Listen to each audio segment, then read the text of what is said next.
Hey, welcome to tonight's journey into a time of great hope, yet great suffering. Imagine yourself, back in the late 19th century, feeling the spark of adventure in your chest as you join thousands of others on a desperate quest. Your heart races with the thought of striking it rich. You've heard the stories, tales of fortune, of men who found gold and changed their lives forever. And here you are, setting off toward the Klondike region of Alaska, ready to change your fate. In 1896, gold was discovered along the Klondike River in the Yukon Territory of Canada, and word spread like wildfire. People from all over the world, including you, dropped everything and rushed to the northern wilderness. The dream was simple: go north, strike gold, and return home rich. This wasn't just about wealth, it was the promise of freedom, of a fresh start, a chance to escape the burdens of the life you had before. The journey is long, and you know that well. You board a steamship, load up your pack with supplies, and make your way toward the unknown. With each passing mile, the excitement grows. You think about the gold you will find, the new life that awaits you. You start to believe that maybe, just maybe, you'll be the lucky one. But as you draw closer to the Klondike, that excitement begins to give way to something else, a growing realization of the challenges you'll face. The weather is brutal.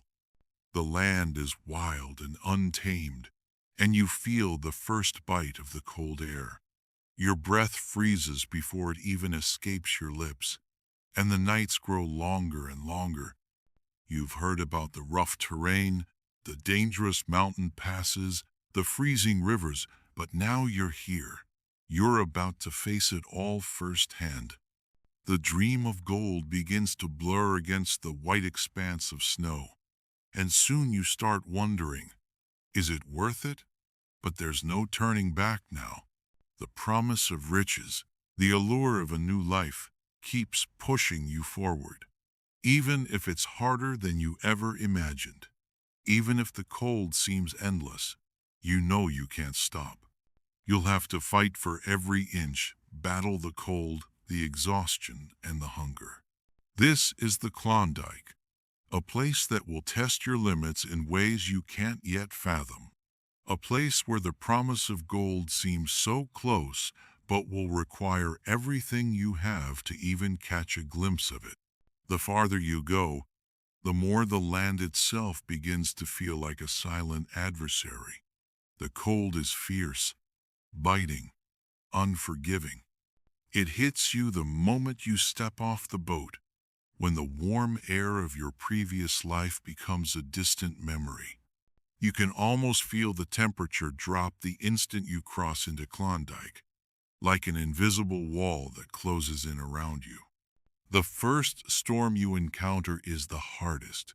It starts with a gentle dusting of snow, but soon the winds pick up, turning the snow into a blinding white curtain. The wind howls in your ears, sharp and biting, a constant reminder that nature here is a force you cannot control. The temperature plummets, the cold so intense it steals the warmth from your body, making every movement feel like a struggle. You fight through the snowdrifts, your boots sinking into the deep powder with every step. Each step is exhausting, but you keep pushing forward. The trail you follow is barely a path, barely even a hint of a route to guide you. The snow has a way of erasing everything, making the land feel infinite, like it goes on forever in every direction. It's easy to get lost here, and for those who do, the wilderness doesn't offer second chances. Every day you wake up to a harsh, biting wind. The sun is barely a sliver in the sky, and the nights stretch on endlessly.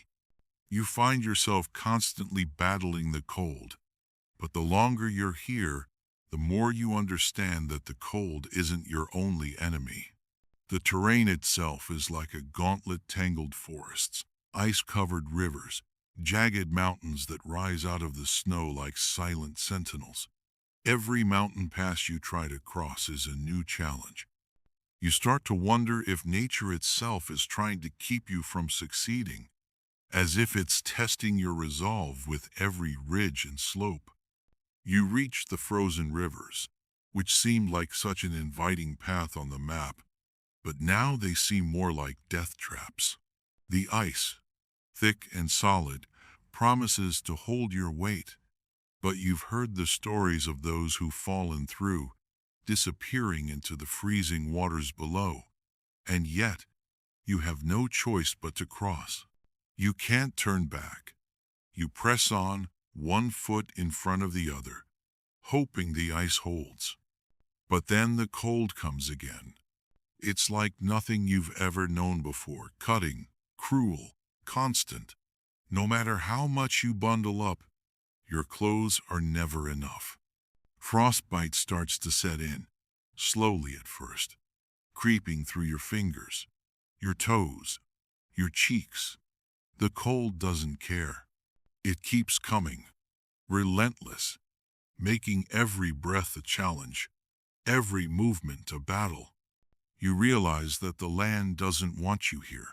The trees stand like ghosts, their branches heavy with snow, and the wind doesn't seem to stop.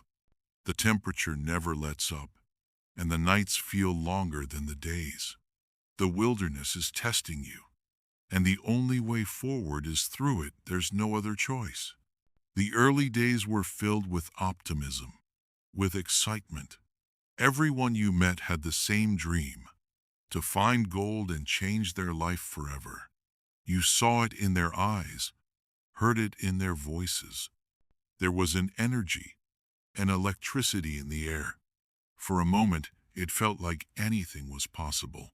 But the cold, the endless snow, the biting winds, they quickly stripped away that optimism. What had been a dream of fortune slowly morphed into a struggle for survival.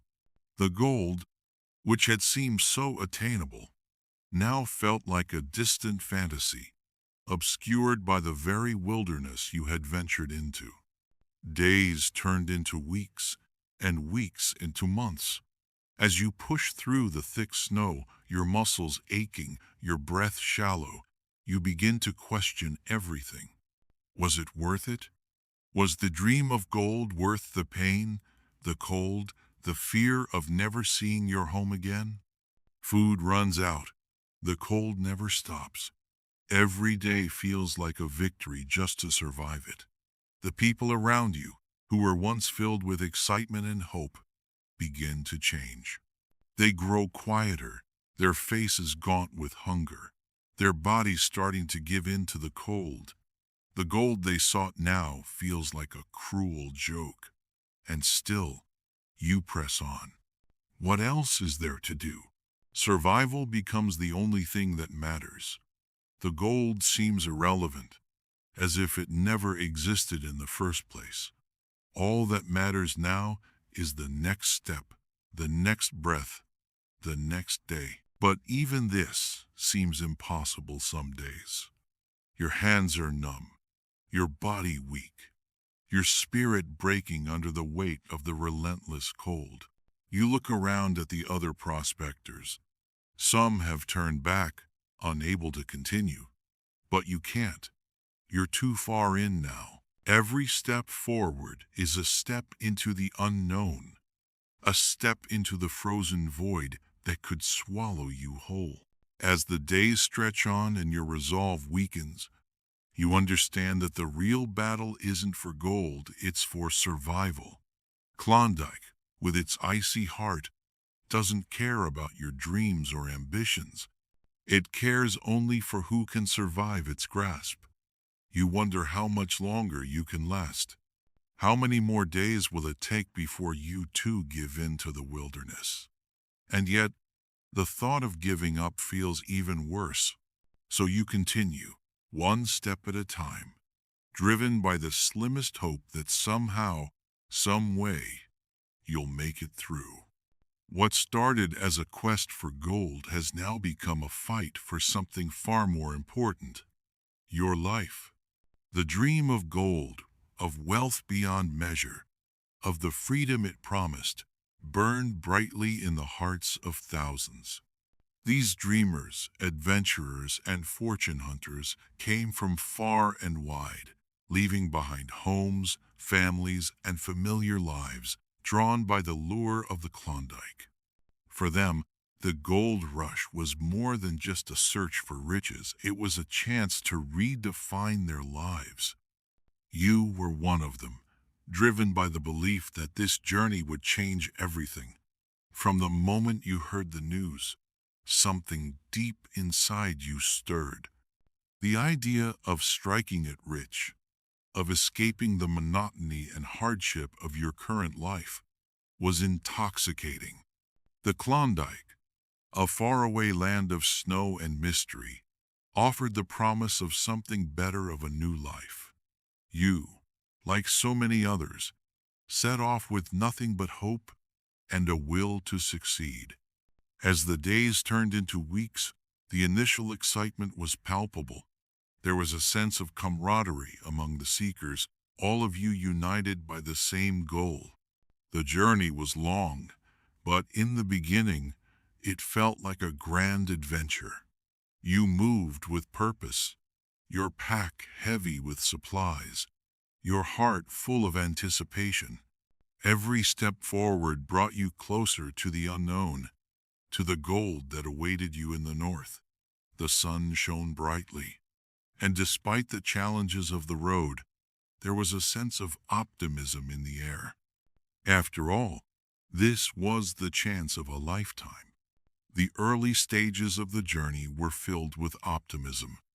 The days passed quickly, as if you were racing against time to reach the Klondike before the harsh northern winter set in.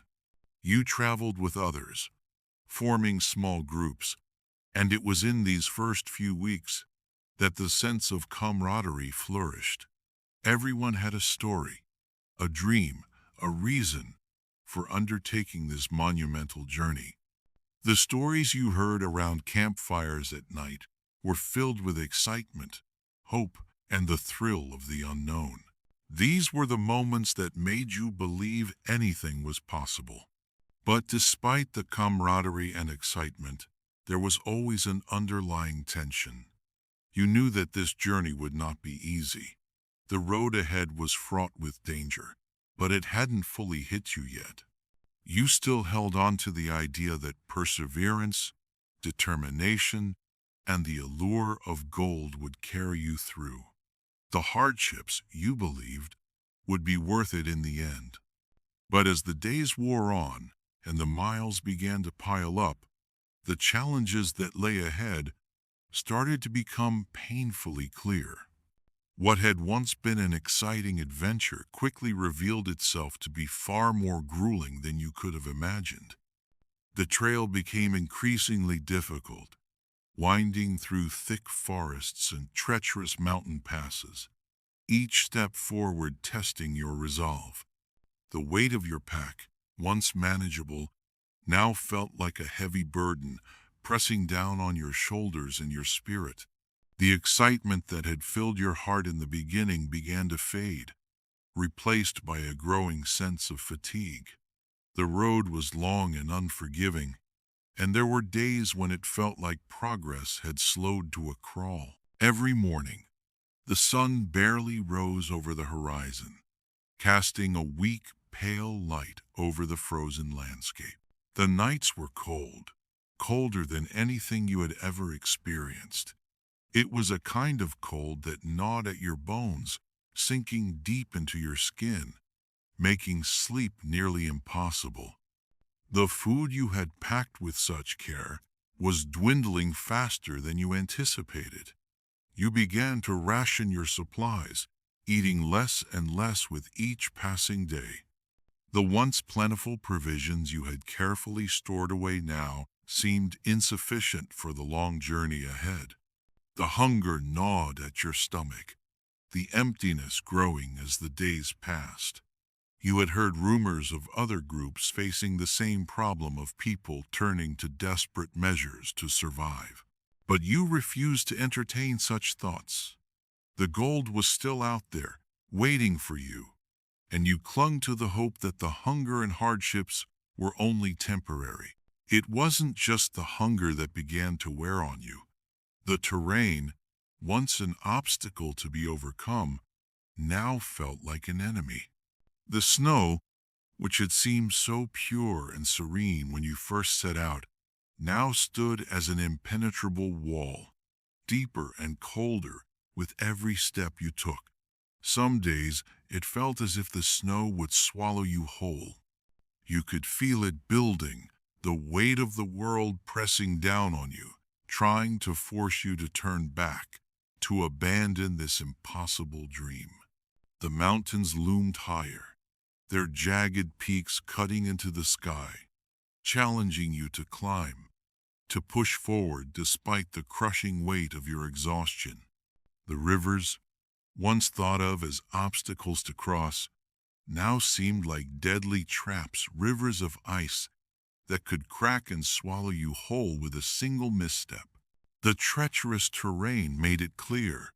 The Klondike wasn't just a place to find gold.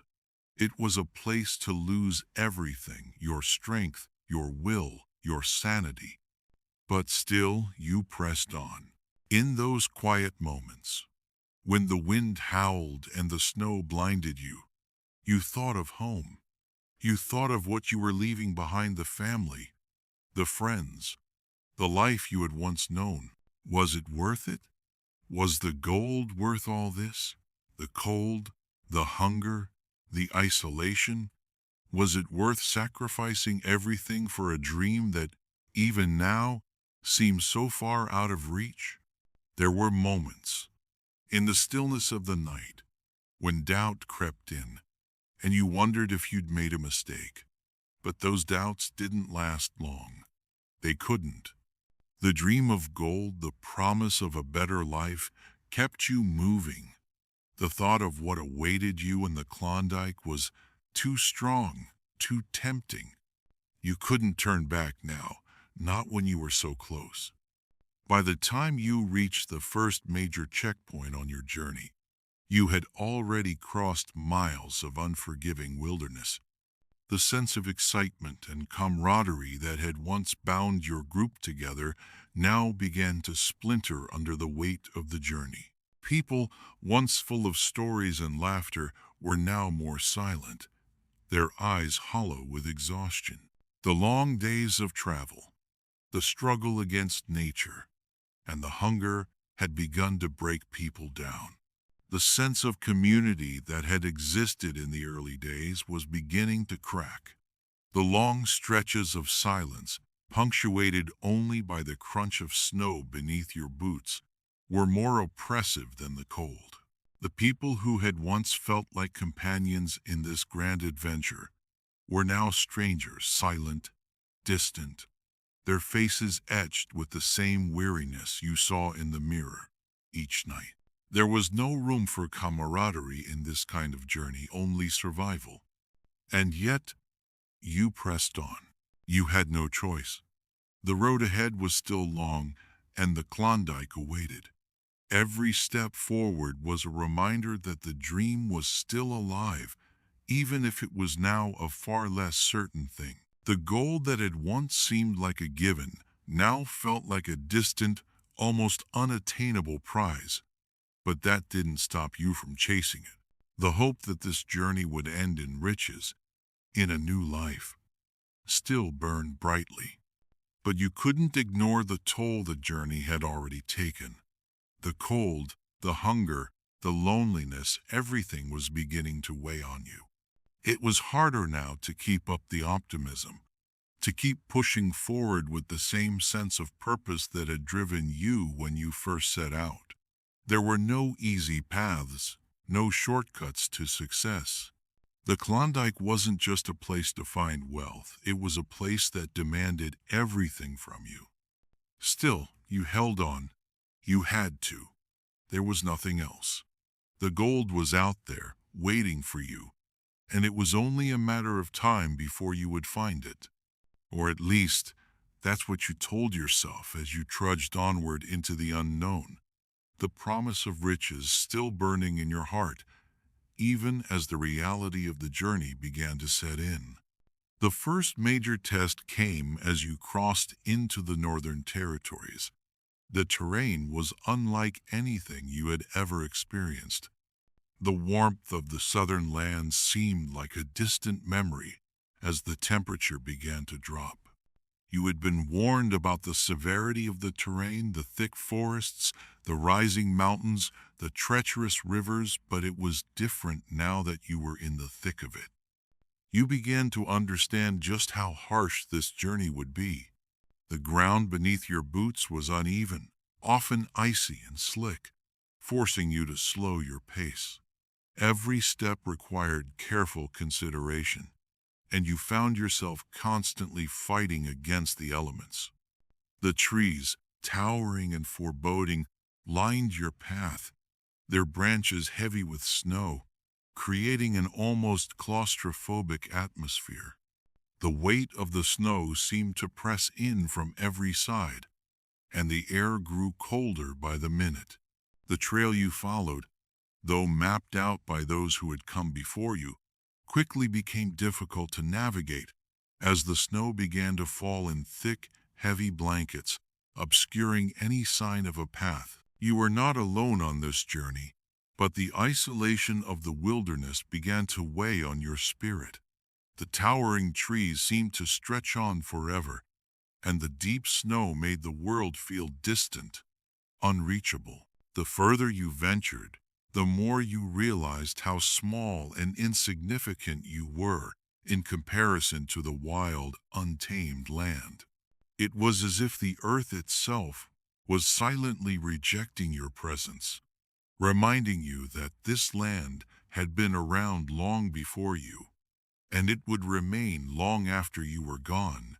The terrain was far more difficult than you had anticipated. The mountains rose sharply, their jagged peaks piercing the sky, and you knew that you would have to climb them.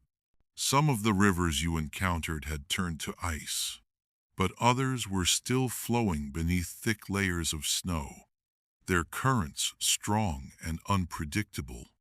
The cold, biting wind made every step more difficult, and the snow didn't just fall, it howled.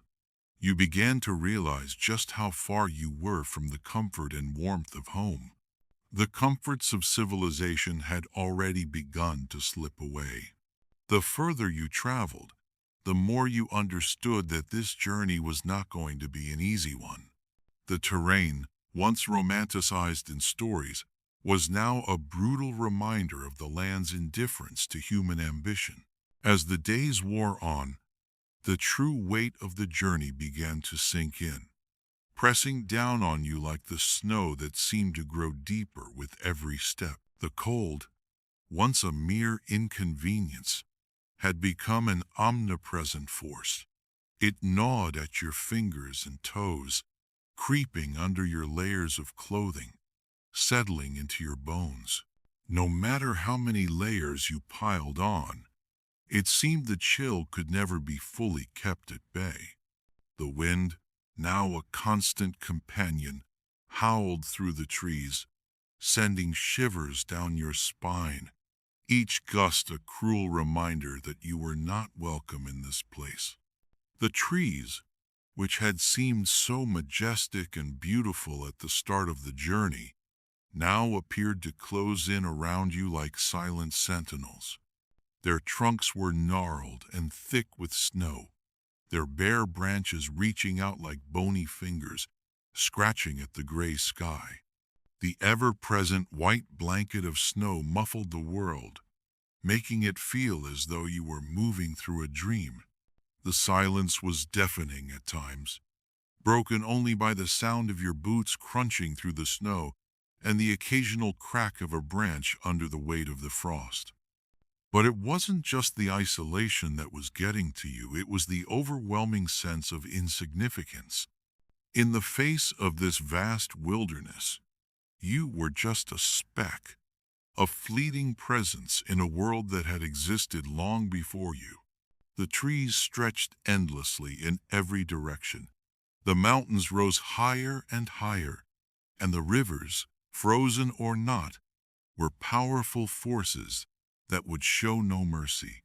You were reminded again and again that this land did not care for your dreams, your ambitions, or your hardships.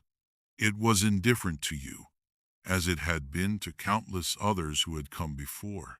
There was a sense of awe, yes, but also a deep, creeping fear. You had set out to conquer the wild, to brave the elements in search of fortune, but now you began to understand how the land had humbled so many before you. The mountains weren't just beautiful, they were insurmountable. The rivers weren't just obstacles, they were deadly. The cold wasn't just uncomfortable, it was lethal. And all around you, the wilderness pressed in, unforgiving, uncaring, and endless. One morning, as you and the others pressed forward, a heavy snowstorm rolled in, obscuring everything in a thick, swirling blanket of white. The path ahead was indistinguishable from the surrounding wilderness. For a while, you stumbled through the snow, hoping you were still on the right track.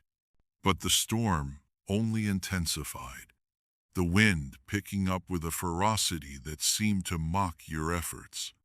At first, you told yourself to keep moving, to push through the storm as best as you could. After all, you had made it this far. But as the snow continued to fall and the cold dug deeper into your body, doubts began to creep into your mind. How much longer could you keep going? How much longer could you survive this unforgiving world with nothing but the barest scraps of supplies and the hope that the gold would eventually come? It was during one of these moments, when the storm was at its worst and the wilderness felt like it was closing in around you, that the first real cracks began to appear in your group. You had always traveled with a sense of unity, bound together by a shared dream. But now, as the storm raged and hunger gnawed at your insides, you began to see how thin that bond really was. The exhaustion and the cold were taking their toll on everyone. Frustration built up, and tempers began to flare. Small disagreements escalated quickly. Over trivial things: who should take the lead, who should be responsible for gathering firewood, who had enough strength left to carry their pack. These were the same people you had laughed and talked with around campfires, the same people you had trusted with your hopes and dreams. Now, as the storm raged, the cracks in that trust began to show.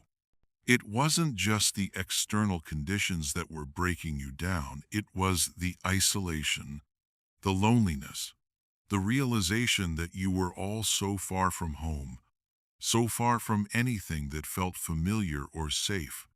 There were no familiar landmarks here, no comforting faces, no shelter to be found. The land stretched on endlessly, indifferent to your struggles. And then there was the hunger. It had been creeping up on you for days, but now, with the storm trapping you in place, it became impossible to ignore. The rations you had carefully planned were running low, and no amount of snow or ice could provide the sustenance you needed to keep moving.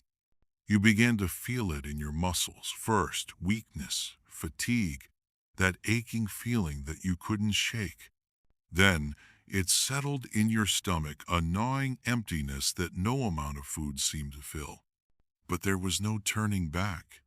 You were too far in, and the thought of going back to where you came from, to the life you had left behind, felt unbearable. The only option was to keep going forward, to keep fighting against the elements, against the hunger, against the loneliness, and against the mounting realization that this wasn't going to be an easy journey. You thought back to the stories you had heard before you set out, the tales of those who had struck it rich, of the gold that glittered like a dream waiting to be grasped. But now, those stories seemed like distant memories. The gold, which had once seemed like the key to everything, now felt like a hollow promise. The journey was no longer about riches, it was about survival. The storm began to subside after what felt like an eternity, but the damage had already been done. The once optimistic group that had set out on this journey together was no longer the same. Some had turned back, unable to continue. Others were struggling just to put one foot in front of the other, their bodies battered by the cold and the fatigue. The unity that had once bound you all together was fraying, and you began to realize that not everyone would make it. You looked around at the group, the people who had once seemed so full of hope and ambition. They were still there, but now they seemed different, worn, weary, and uncertain. The gold that had once burned so brightly in their eyes now seemed like a distant, unattainable dream. Still, despite the overwhelming odds, you pressed on. There was no turning back, no easy way out. The Klondike had become a place that could strip away everything, your strength, your hope, your will to continue. But it had not yet taken everything from you. The cold, the hunger, the isolation, they all threatened to break you. But you refused to break with them. Not yet. Each step was a reminder that you were fighting not just for gold, but for your very survival. And though the land seemed indifferent to your struggles, there was one thing it couldn't take from you: your will to endure. You were still here, still fighting, still moving forward one step at a time. The Klondike, with all its danger and mystery, was not going to claim you without a fight. And so, you kept going. It wasn't long before you began to feel the effects of the long journey.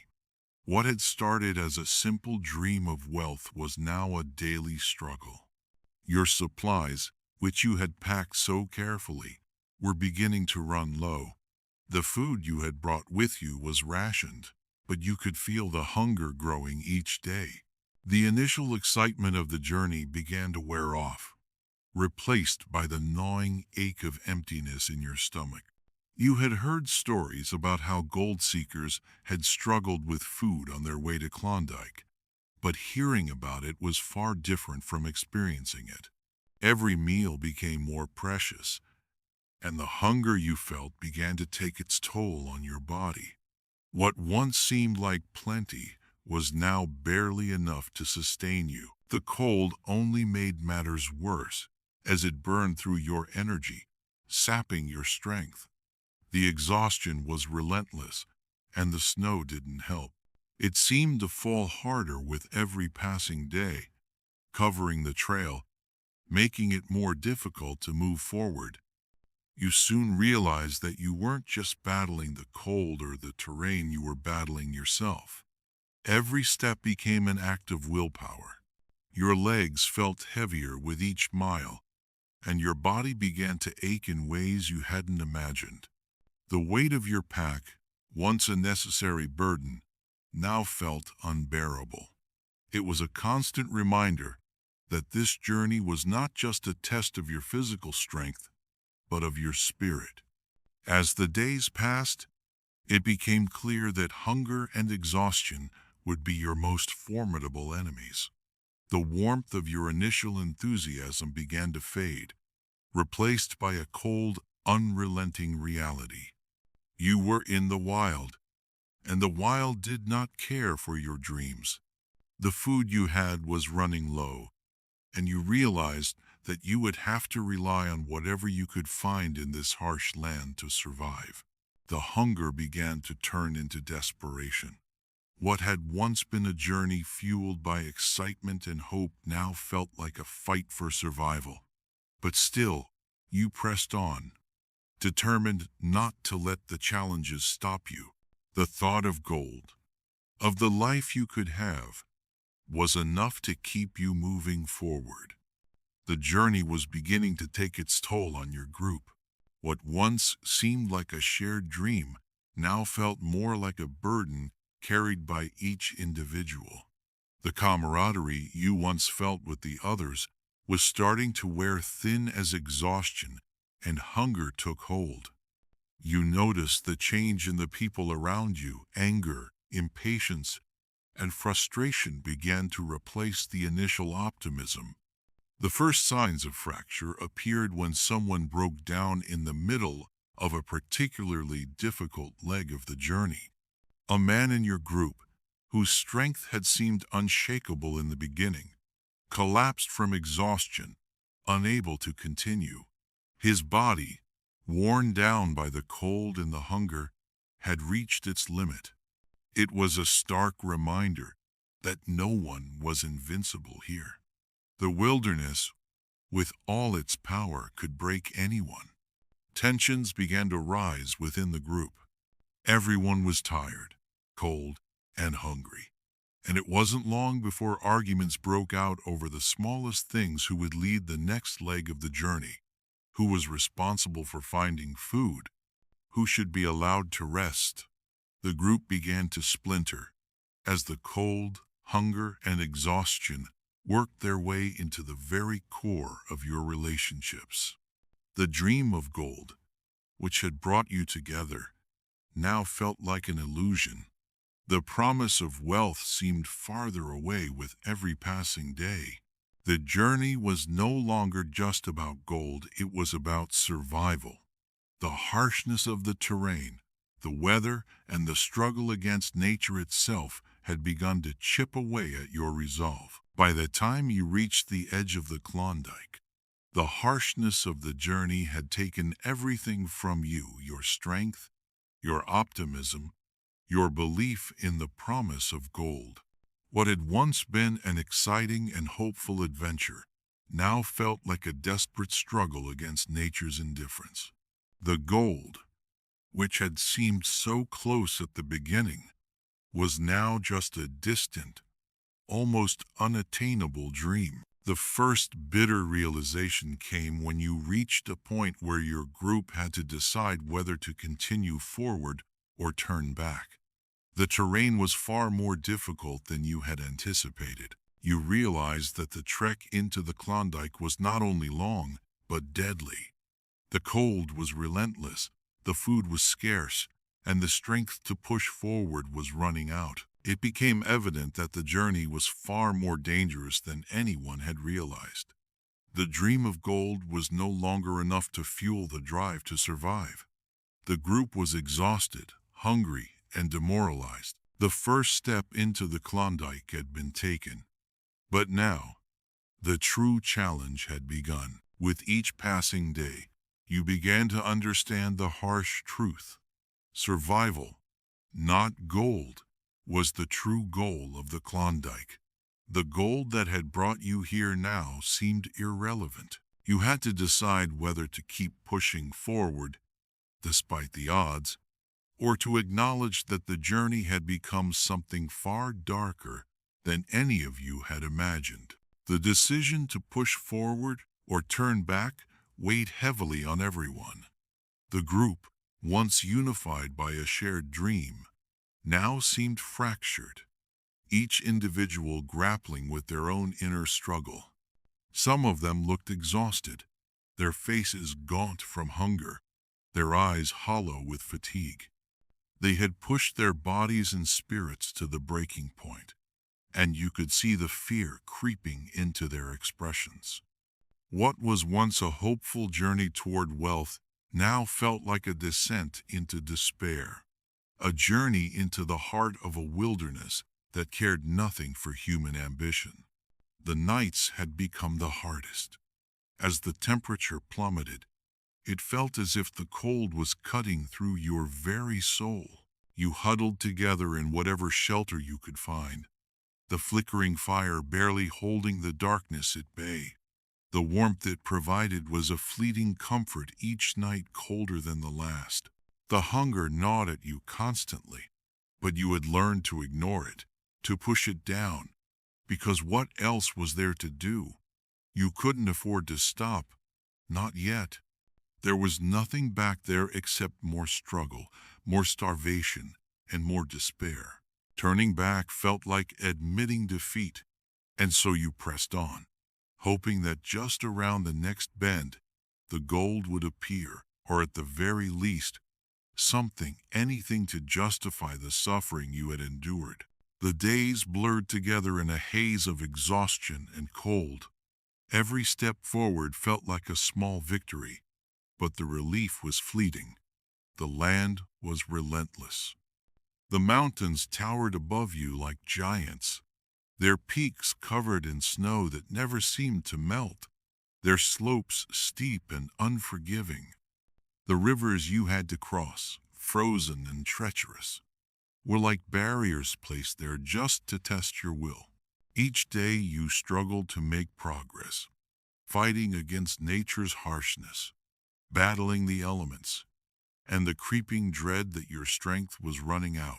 There were moments when the thought of turning back crossed your mind, when the idea of giving up, of retreating to a safer, warmer place, felt like a better option. But then you'd look around at the others, and you'd see the same fear, the same hopelessness in their eyes. You knew you couldn't stop now. It wasn't just about gold anymore. It was about survival, about proving to yourself that you could make it through this, that you hadn't come all this way for nothing. Somewhere along the way, the dream of gold had shifted into something far darker, something more primal. You were no longer driven by the desire for wealth or a better life. Now, you were driven by the sheer will to survive. Each day was a battle, not for riches, but for the right to continue. You weren't seeking treasure anymore. You were seeking the strength to take one more step. And yet, in those dark, quiet moments by the fire, when the snow howled outside and the wind whipped through the trees, you couldn't help but wonder if it was all worth it. Was this journey worth the toll it had taken? Was the dream of gold worth the destruction of your body, your mind, and your spirit? The answers were elusive, slipping away like the cold air that seemed to freeze everything in its path. One night, as you sat around the fire, the tension in the air was palpable. The group had come to a crossroads, both literally and figuratively. Some wanted to press on, hoping that gold was just beyond the next ridge, while others argued it was time to turn back. It wasn't just exhaustion talking, it was fear, desperation, the understanding that the Klondike had already taken so much. How much more could you sacrifice? The cold wind seemed to drive the group apart, each person retreating into their own thoughts. The camaraderie that had once bound you all together was gone, replaced by a shared sense of survival, of self-preservation. You realized, in that moment, that the dream of gold had long since been replaced by the raw, unspoken desire to simply stay alive.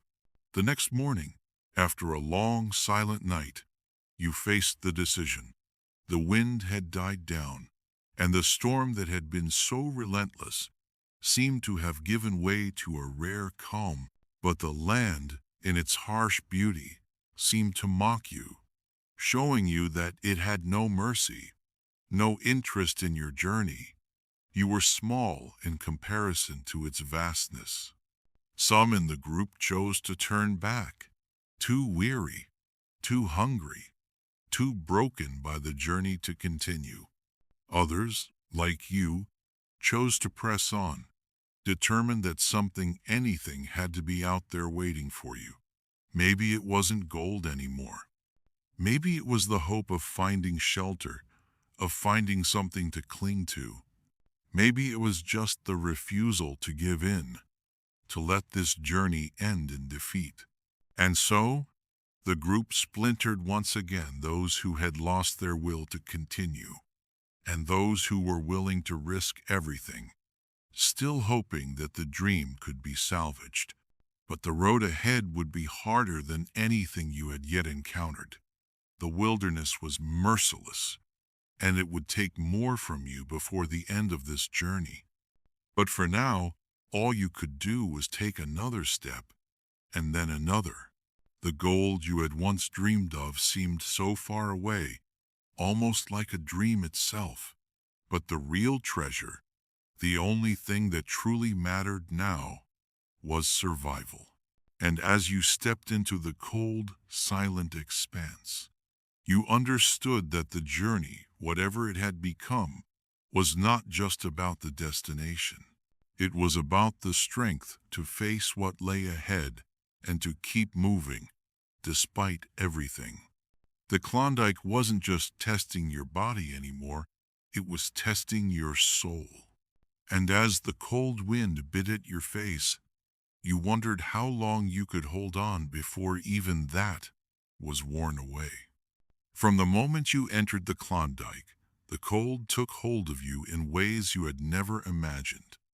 The air, sharp and biting, pierced through every layer of clothing, making you feel as though the very atmosphere itself was a weapon. The cold was no longer just a discomfort, it was a constant presence, something you had to reckon with every minute of every day. It was as if the land itself had been sculpted by frost and ice. Each step forward a battle against nature's cruel hand. Every part of your body was affected by the cold. Your fingers and toes were the first to show signs of its effect, numbness that slowly crept in, making it feel like they didn't belong to you anymore. You had heard stories of frostbite, but now you were living it. Every time you tried to grasp your axe or tighten your grip around your walking stick, you winced. The pain, deep and stabbing, was a constant reminder that you were pushing your body to its limits, testing it in ways you had never imagined. But still, you pressed on, driven by the promise of gold that was still so far ahead. But it wasn't just the frostbite that threatened you, it was the hunger. The supply of food you had started with was dwindling fast. With the relentless cold, hunting and gathering became nearly impossible. Even the smallest tasks became monumental struggles. When the firewood was running low, each trip to gather more felt like a victory over the freezing landscape. Yet, no matter how much you collected, it was never enough to stave off the cold that seemed to seep into every corner of your existence.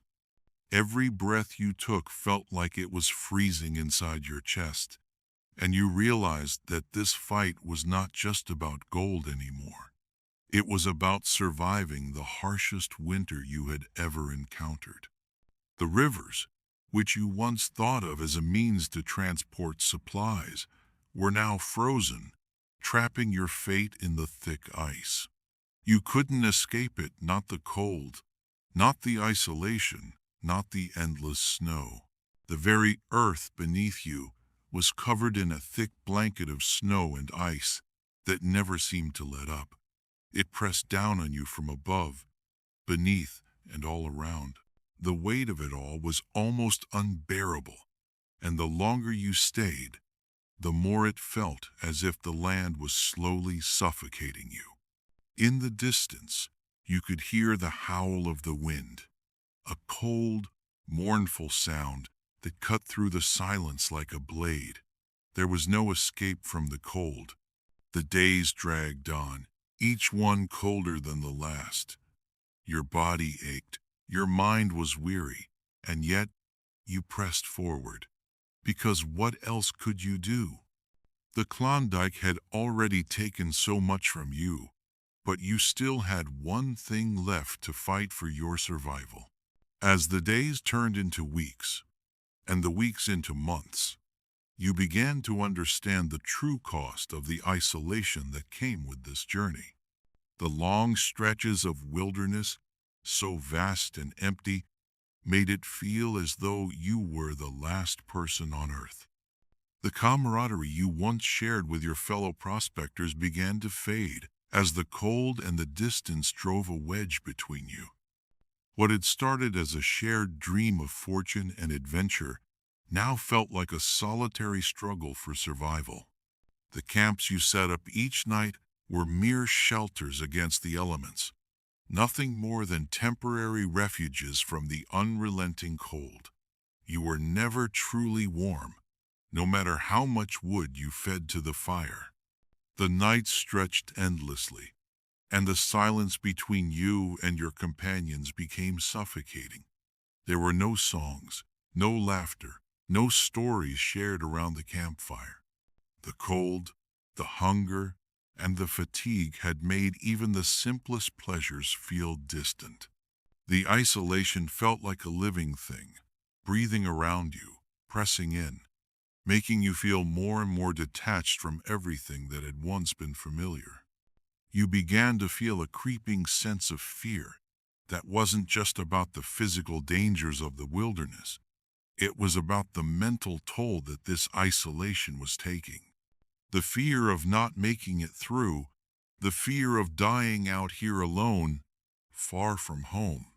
Your companions, once faces you could rely on for reassurance, were now as worn and broken as you felt. The lack of warmth, the hunger, the constant, biting cold, all of it had started to break down your spirit. You didn't just fear for your life, you feared for your mind, your sanity. Every step you took seemed to be taking you further away from the person you had once been. Even in the midst of a group, there was a sense of being utterly alone. The silence that surrounded you during those long, bleak nights was deafening. You longed for the sound of voices, laughter, a conversation, anything to break the oppressive silence. But all you heard was the wind, the crunch of snow beneath your boots, and the occasional crackle of the fire. It wasn't just cold out here. It was lonely. There were nights when you would lie awake, staring at the low ceiling of your shelter, unable to sleep. Your mind would race with thoughts of home, of everything you had left behind. But even those thoughts felt distant now. The world outside, the world of warmth, safety, and familiarity, felt as though it had never existed.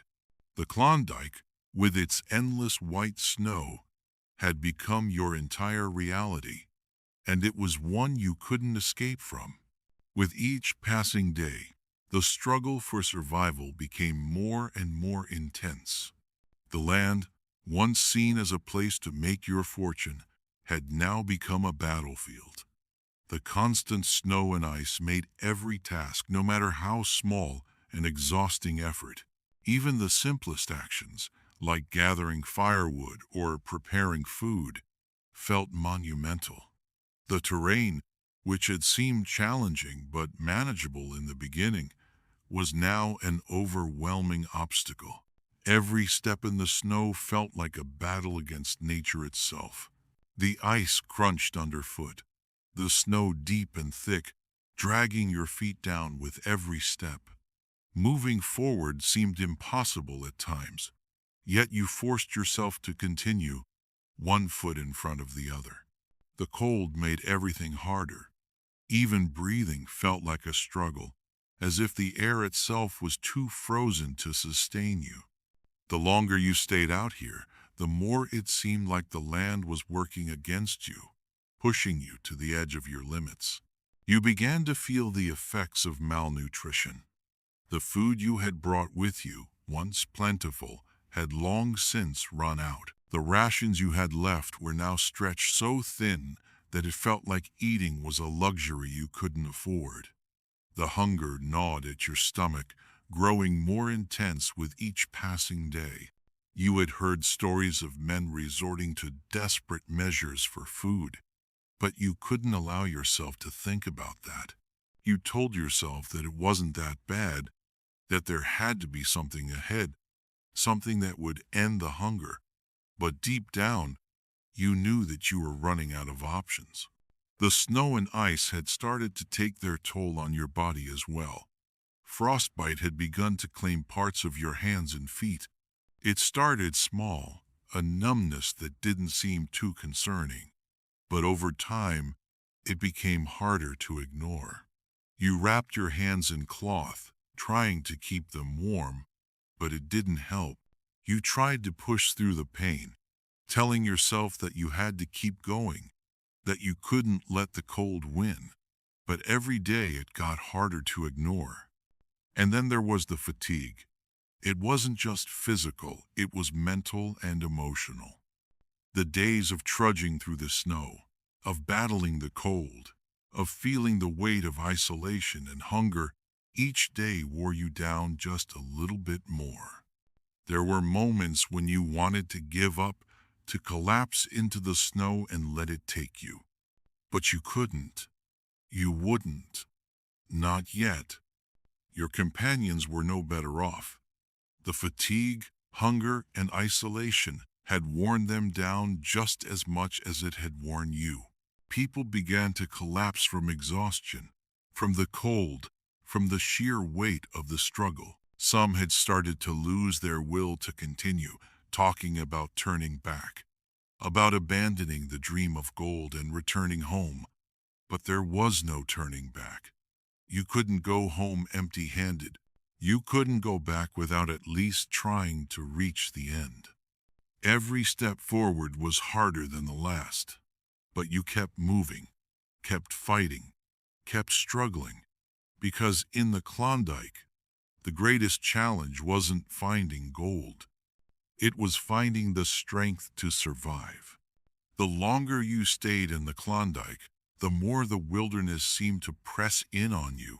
The cold was relentless, and the hunger was beginning to feel like a constant presence, a shadow that clung to your every step.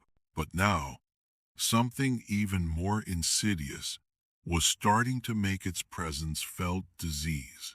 The sickness spread quickly among the group. It started with a few people showing signs of fever, chills, and exhaustion. And before long, it was clear that the harsh conditions had weakened everyone's immune system. The cold, the lack of food, and the sheer exhaustion were taking their toll on your body in ways you couldn't have predicted. You found yourself lying awake at night, listening to the sounds of coughing, the occasional groan of discomfort from someone in the camp.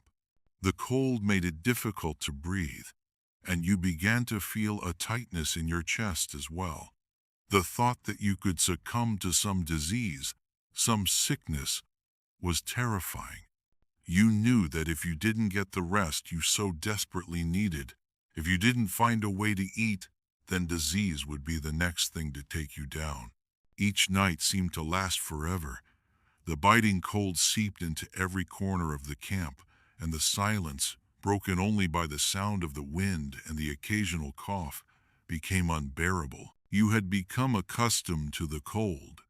But now, the fear of illness added another layer of anxiety to the long, silent nights. The nights, which had once been filled with the warmth of camaraderie and the hope of better days, were now full of an eerie, oppressive silence. The only sounds you could hear were the winds howling outside and the soft, occasional coughs and groans coming from the others. The cold pressed in like an invisible force. But now it was the illness that you couldn't escape. The infection had taken hold, spreading through the camp like a shadow, slowly creeping up on each of you, leaving you feeling vulnerable in a place where every ounce of strength was needed just to survive. You found it harder to breathe in the bitter air. Each shallow breath felt like it would freeze your lungs. And every night, the tightness in your chest grew worse. The cold seeped into your bones, but it was the sickness, slowly draining your energy. That was the true enemy now. You were exhausted in ways you couldn't explain, the kind of fatigue that didn't just weigh down your body, but seemed to sink into your very soul. Your body was telling you to rest, to stop pushing, but you couldn't. The thought of lying down and letting the cold, the hunger, and the disease take over was worse than the thought of moving, even when your body begged for respite. As the days blurred into one another, it became harder to recognize the others. They were no longer the people you had set out with, full of ambition, laughter, and hope. Their faces were gaunt, their eyes hollow with exhaustion. You saw the same fear in their eyes that you felt creeping into your own heart.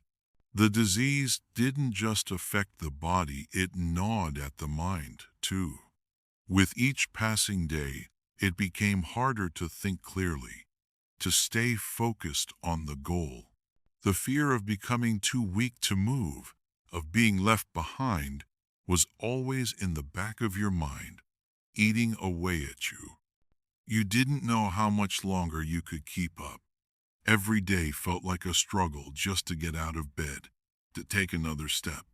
The energy you had once spent on chasing the dream of gold was now being used simply to stay alive. You could see it in the others.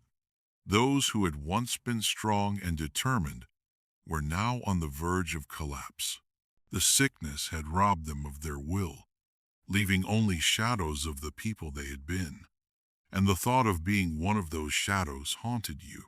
In the back of your mind, you kept hearing stories, the warnings from the ones who had come before you.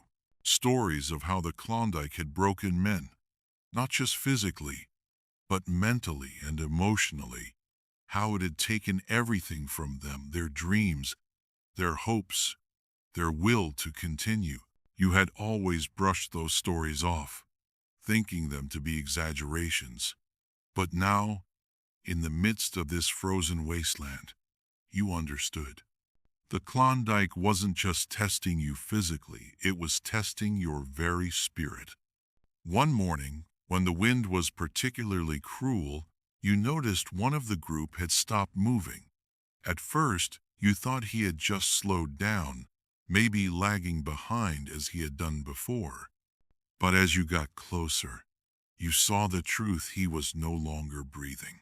He had succumbed to the cold, to the hunger, to the disease that had plagued everyone else. The sight of his lifeless body was a wake-up call, a brutal reminder that the wilderness didn't care who you were, what your dreams were, or how far you'd come. It claimed you just the same. The grief that followed was silent.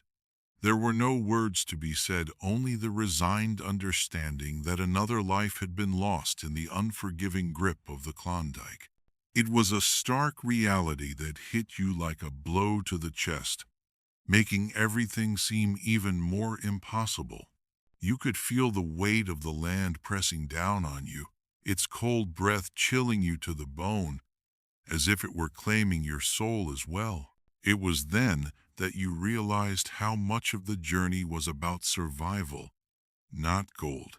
Gold had been the dream that started it all, but the Klondike had become something far more insidious, a test of endurance, of will, of whether or not you could outlast the land. But with every passing day, it was harder to believe that any of you would. The sickness was not just in the body, it was in the heart. The relentless cold, the hunger, the disease, the isolation, each of these things chipped away at the very core of your being. And in the stillness of the night, when the others were asleep, you found yourself staring into the darkness, wondering how much longer you could last. It wasn't just the physical toll. It was the emotional and mental wear that came with it, the weight of your decision to press on, despite everything. The gold seemed farther away now, like a fading star in a distant sky. The prize you had once dreamed of felt so insignificant compared to the fight for life you were now waging. But you couldn't turn back. The distance was too great and the chance of survival too small. With each passing day, as the disease spread and the cold dug deeper into your skin, you felt the pull of something darker and more primal. Survival had become everything. The thought of giving up had crossed your mind more than once, but the thought of turning back, of going home empty-handed, was a fate you couldn't bear. The journey, the dream, had taken over your soul, and you were trapped in its grip. Every night, as the wind howled and the cold pressed in on your fragile shelter, you questioned whether you would make it. You wondered if you had enough left in you to continue, or if you were already lost in the Klondike. Each day felt like a victory, but deep down you knew that the real fight was just beginning. And no matter how much you wanted to rest, no matter how much your body begged for relief, you kept moving forward. Because out here, in the frozen wilderness, there was only one thing that mattered: staying alive.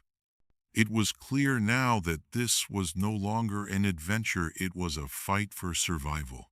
The gold that had lured you to this unforgiving land seemed so far away, so irrelevant in comparison to the battle you were now facing. The cold had stolen your strength. The hunger had stolen your resolve.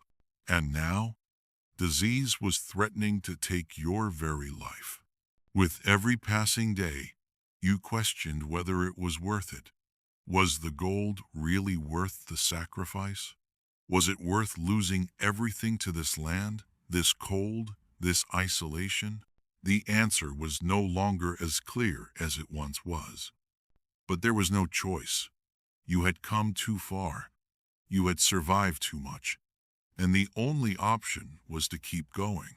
With each painful step forward, the reality of your situation grew clearer. The Klondike had become a place where only the strong could survive, where the weak were left behind.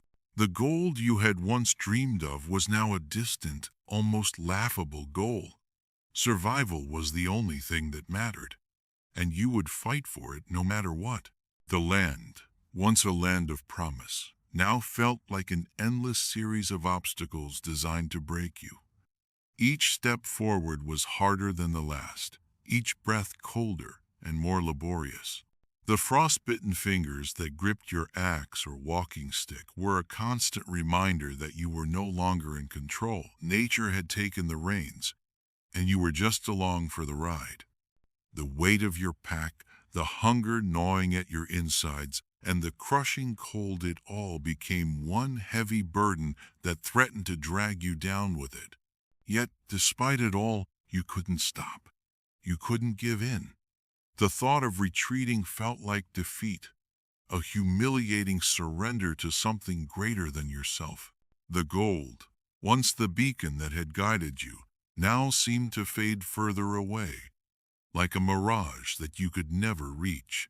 But there was still a part of you, perhaps the last part, that refused to let go of it, that kept telling you that just one more step, just one more day, and you might find it, or at least find some meaning in this struggle.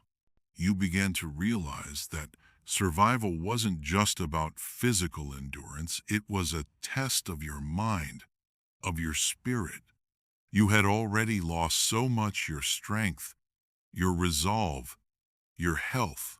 The disease that had crept into the camp was spreading, and with each new cough or fever, it seemed like another piece of your group was slipping away. And yet, the only thing that kept you going, the one thing that separated you from those who had already turned back, was the sheer will to survive. Each day, the cold grew harsher. It wasn't just the weather, it was the land itself, a place that seemed to mock your every effort.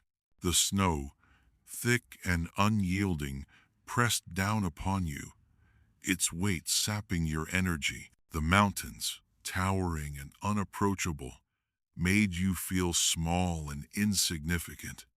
reminding you how easy it was to get lost in this vast, unforgiving world. The rivers, which once seemed like obstacles to overcome, had become barriers impossible to cross without risking your life. And still, the land didn't care.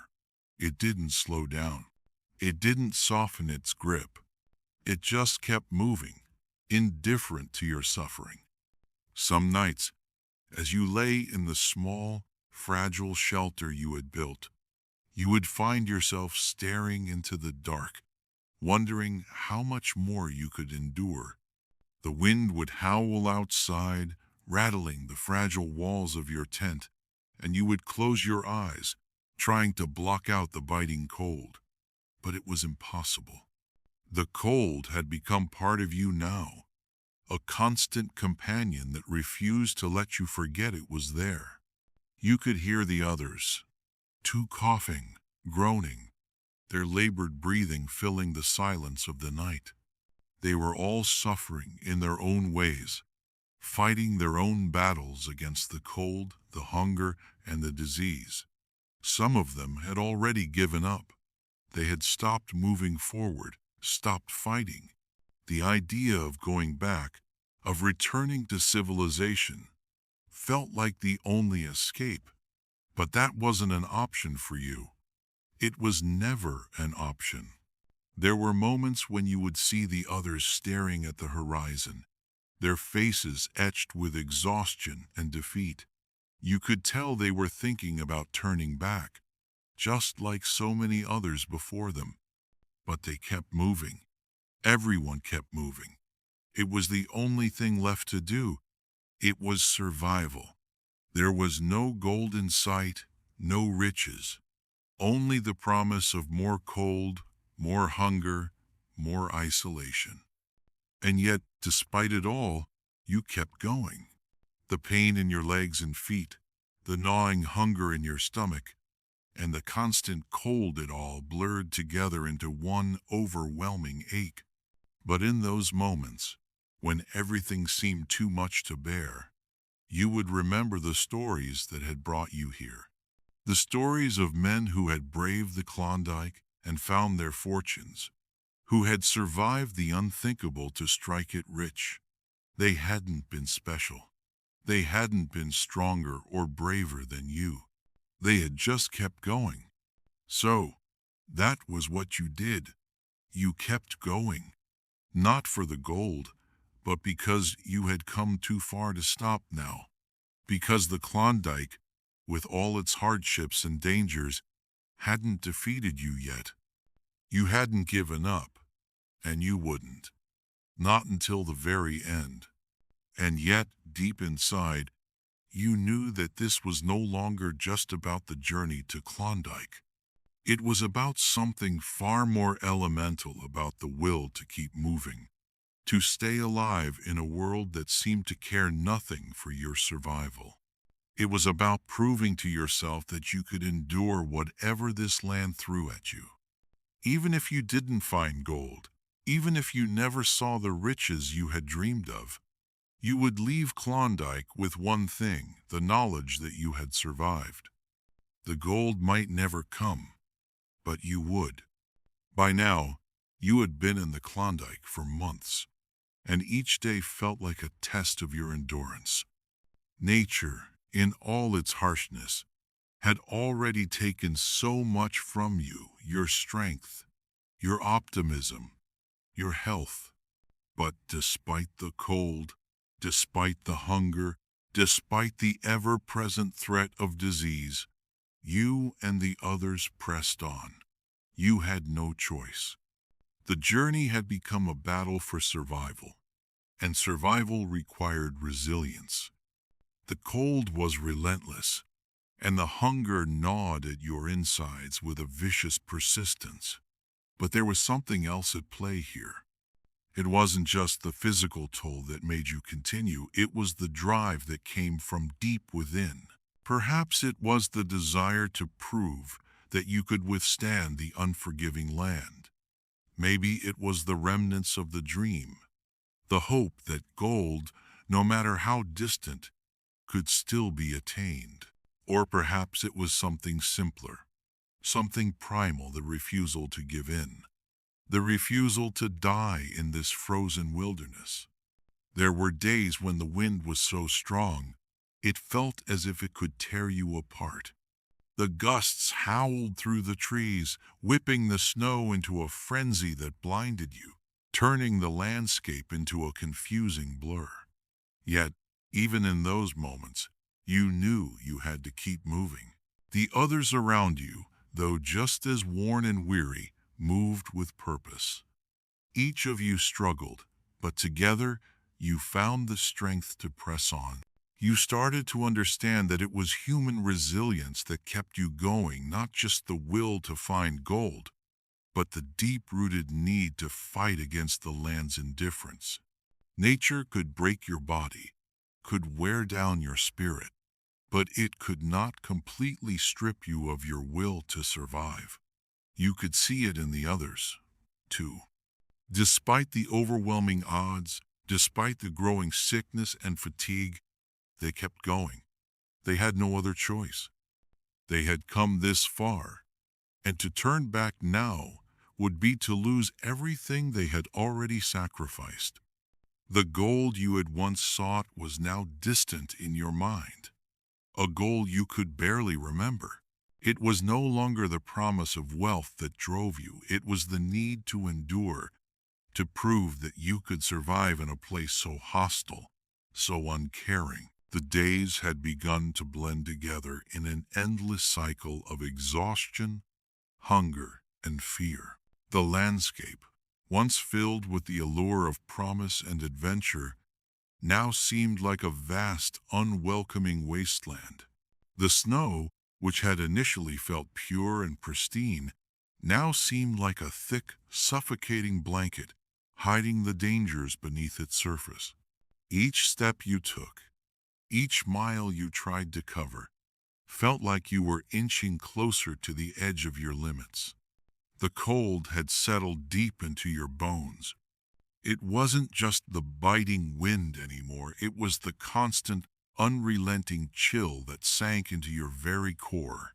Your fingers had long lost their dexterity, and your feet, though wrapped in layers of fabric, felt like blocks of ice. You tried not to think about it, tried to ignore the pain that accompanied each movement, but it was impossible.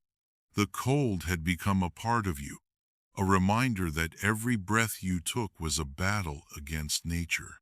And the hunger, it had started as a gnawing discomfort, but now it was an ever-present force that consumed your thoughts. Each meal, when you could manage to find something to eat, felt like a brief reprieve, but the satisfaction was fleeting. There was never enough, and the days between meals felt like eternity. Every time you searched for food, every time you set out to hunt or gather, it became clearer that there was nothing left. What had once been a journey for gold was now a journey to find something, anything that could feed you, keep you going for just one more day. The others were feeling it too. The group, once vibrant with dreams of striking it rich, was now a group of desperate survivors. The camaraderie that had once been your strength was slowly wearing thin. People began to fight over rations, over the little supplies you had left. Trust, once the cornerstone of your journey, was now eroding under the pressure of the cold, hunger, and the creeping fear of failure. But there was still that ember of hope, that flickering spark that refused to die out. It was the promise that the gold, no matter how far away, was still there, waiting. You could see it in the eyes of the others, too, despite the weariness, despite the constant battle against the elements. They still held on to that last vestige of hope. It was a hope that had been buried under layers of fatigue and doubt. But it was still there, buried deep within. Maybe it was naive. Maybe it was a lie you told yourselves to survive. But it was enough to keep you moving. Each morning, The sun barely broke the horizon, casting a faint light over the endless expanse of snow. The winds howled louder than the night before, the snowdrifts heavier, but you pushed forward. There was no turning back. Every inch of ground you gained felt like a victory, even though you knew that the end was still far out of reach. There were moments when you wanted to collapse, when the weight of everything, your body, the cold, the hunger, became too much to bear. But in those moments, you reminded yourself that you had already come so far, that the journey had already taken everything from you. You could either stop here, or you could keep moving. You couldn't stop. The others felt the same, each one moving forward with grim determination. Some days, there were no words exchanged, just the sound of boots crunching in the snow, the occasional cough or wheeze from someone struggling to breathe. But in the silence, in the absence of words, there was an understanding. You were all in this together, even though it felt like the land was trying to tear you apart. Despite everything, despite the constant pressure of nature's indifference, you and the others pressed on. The gold was still there, buried somewhere beneath the ice, beneath the snow. It felt so distant now, almost like a faded dream. But it didn't matter. What mattered was that you had come this far and that you couldn't give up. Not now.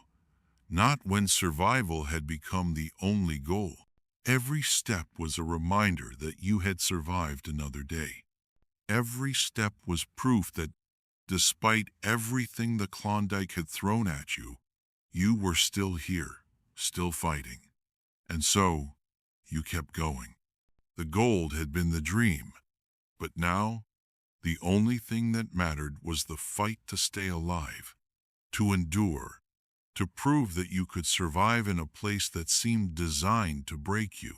The Klondike, with its icy winds, deep snow, and ruthless cold, had become a battleground, and you were determined to keep fighting. You had already lost so much, but you hadn't lost everything. The journey might have changed, the dream might have shifted, but there was still a part of you that would never stop fighting. Because no matter what, survival was the prize now. And you would not let the Klondike claim you. Not without a fight. The land, though breathtaking in its beauty, was not kind. The deep, impenetrable forests seemed to stretch endlessly, each step forward revealing more of nature's quiet, lethal dangers. What had once seemed like an adventure, a journey into the unknown, was now a constant struggle against forces that you could not see or understand. The terrain itself had become a series of obstacles, each more dangerous than the last. The ground, uneven and frozen, threatened to trip you up at every turn. Ice, which had once seemed harmless, had become a deadly adversary, its slick surface causing countless falls and injuries. The rivers, frozen on the surface, hid powerful currents below. You had already witnessed one of the group falling through the ice, only to be pulled under by the freezing waters. He was lost, taken by the land, in a cruel reminder of how little control you had in this place. Every step was a gamble. The cold could strike at any moment. The winds could change direction, and the snow could blanket the trail until it was impossible to find your way. There was no safety here, no respite. The wilderness was full of surprises, unseen dangers that you could never anticipate. The trees, thick with snow, seemed to close in on you, blocking your way, turning your path into a maze that you could never escape. And the mountains? They loomed above you like silent giants, their jagged peaks hiding the true scale of the dangers they presented. Yet, for all the hardships, there was still something about this land that called to you. The beauty, was undeniable. The landscape, though harsh, was awe-inspiring. The frozen rivers, the towering mountains, and the snow-covered trees were a testament to nature's power and endurance. But it was a beauty that came with a price, one that demanded respect, one that reminded you that you were only a small part of something much larger. Every day, the dangers of the land became more real. The wildlife, too, had become an unspoken threat. You had seen the signs, tracks in the snow, the remnants of animals that had fallen prey to the cold. There was no safety, no sanctuary in this wilderness. And as the days wore on, the sense of isolation grew. You began to feel as if you were no longer just a part of this world, you were being consumed by it. The wilderness, which had once felt like an unexplored frontier full of opportunity, now felt like a maze that you were slowly losing yourself in. The beauty you had marveled at in the beginning, those towering snow-covered peaks, the silence of the dense forests, the stillness of the frozen rivers, had become a harsh reminder of how small and fragile you were in the face of nature's enormity. Each time you stepped forward, it seemed the land pushed back, testing your strength, your resilience, your will to survive. There were moments, in the stillness of the night, when the thought would creep into your mind, what if this land isn't just indifferent? What if it's actively trying to swallow us whole? The cold was more than just a weather pattern now. It was a presence, something that lingered in the air, in the crevices of your tent, in the cracks of your bones. It followed you everywhere, waiting to drag you down into its frozen grasp. The snow was never just snow, it was a veil, concealing dangers you couldn't see, dangers that were ready to strike without warning. The wild animals that once seemed like a curious part of this remote place had become a constant reminder of the land's brutality. You had seen the tracks of wolves, their paws making silent impressions in the snow, hinting that they were nearby. Some nights, the howls of distant packs reached you through the wind, a chilling reminder of what awaited any who strayed too far from the group. The animals here didn't have the luxury of hesitation. They hunted for survival, and now, so did you. In the quiet hours of the night, your mind would wander. What were you really doing here? Were you truly searching for gold? Or were you just running from the world you had left behind? The more the wilderness pushed against you, the more you realized that it wasn't the gold that had brought you here. It was the simple human instinct to push forward, to survive, to keep moving despite everything the land threw at you. As the days dragged on, you started to notice the changes in yourself and the others. Fatigue, once a manageable feeling, had become a constant companion. Your limbs felt heavier with each step, and your breath came more shallow with every inhale. The cold that had once felt manageable now felt suffocating, like a wet cloth pressing down on your chest, making it harder to fill your lungs with the bitter air. The hunger, which had been a gnawing discomfort, now seemed to eat away at your strength, turning your thoughts to food every moment of every day. Your body was beginning to betray you, showing the signs of the relentless toll the wilderness had taken. The others were no better off. You could see it in their eyes, the hollowed-out look of defeat. They tried to keep up the facade of hope, tried to laugh at the absurdity of their situation, but it was becoming clear that the land was winning.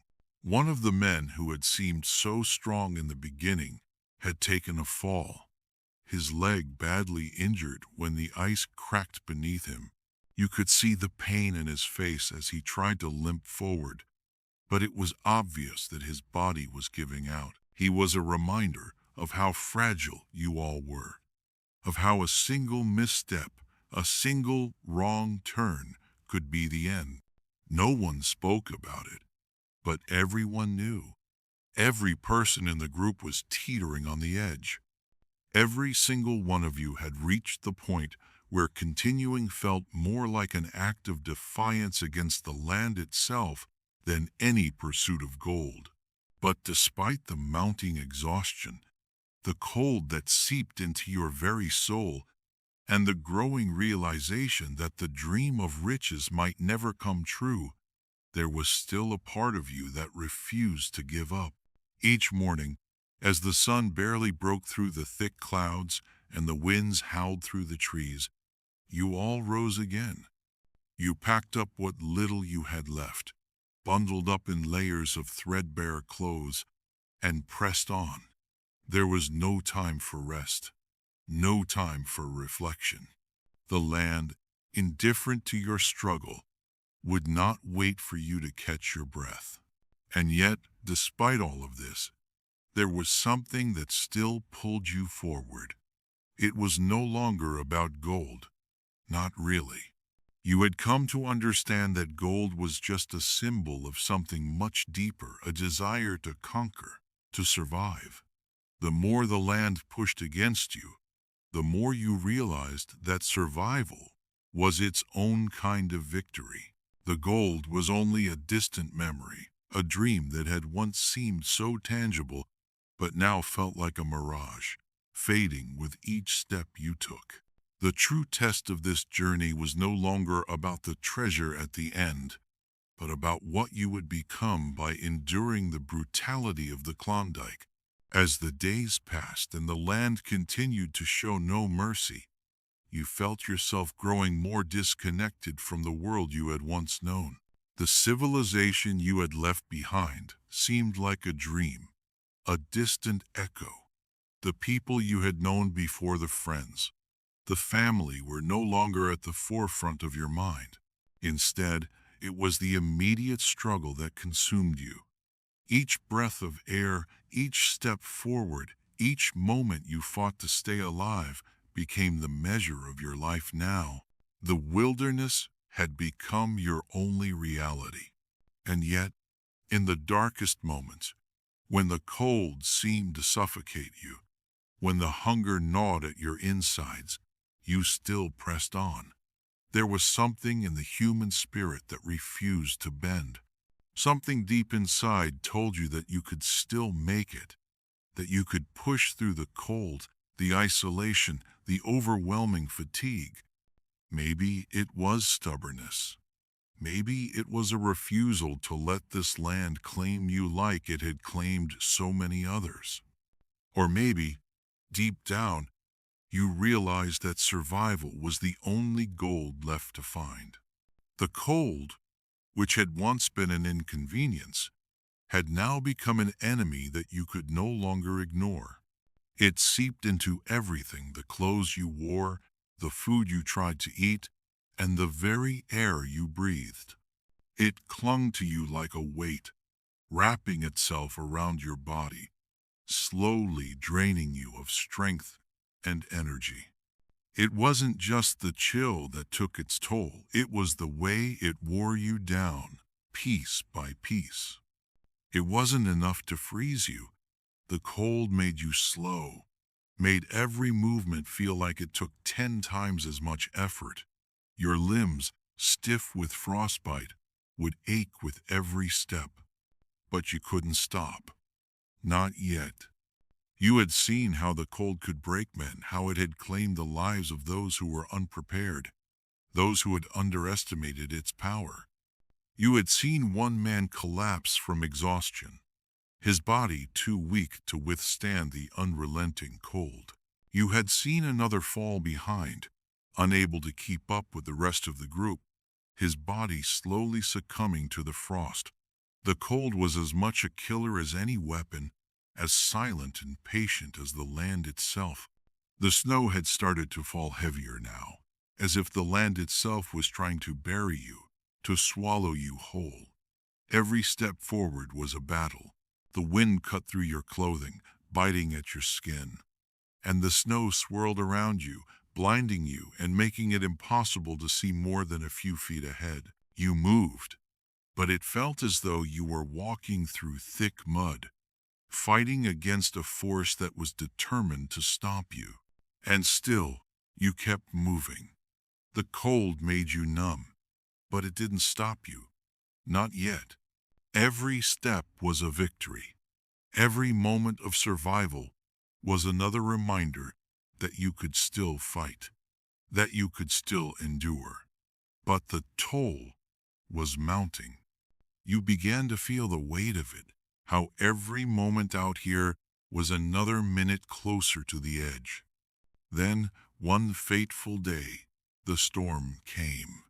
The blizzard arrived without warning, its ferocity taking you by surprise. The winds howled, the snow whipped in every direction, and suddenly you were trapped in a whiteout. You could barely see anything past your own hands, and the cold cut through every layer of clothing you had. It was as if the land itself was unleashing all its fury on you at once, testing your endurance, testing your very will to survive. The group huddled together, trying to find shelter from the storm, but there was nothing to protect you. The trees, heavy with snow, bent under the weight, their branches snapping with each gust of wind. The snow piled up around you, making it nearly impossible to see your footing. You could hear the others' voices, muffled and faint, as they tried to call out to each other, but the storm drowned everything out. The cold was more intense now, and your body felt like it was being encased in ice. The hunger, too, gnawed at your insides. You tried to stay close to the others for warmth, but the storm was unforgiving, and there was no shelter that would shield you completely. Each gust of wind cut deeper into your skin, and every moment felt like it might be your last. As the storm raged, you couldn't help but feel that nature had betrayed you. What had once been a wild but manageable force was now something insurmountable, a power that cared nothing for your ambitions or your dreams. The gold you had come for seemed so far away, so irrelevant in the face of this storm. The only thing that mattered now was making it through the night, making it through the blizzard alive. When the storm finally subsided, the world around you was unrecognizable.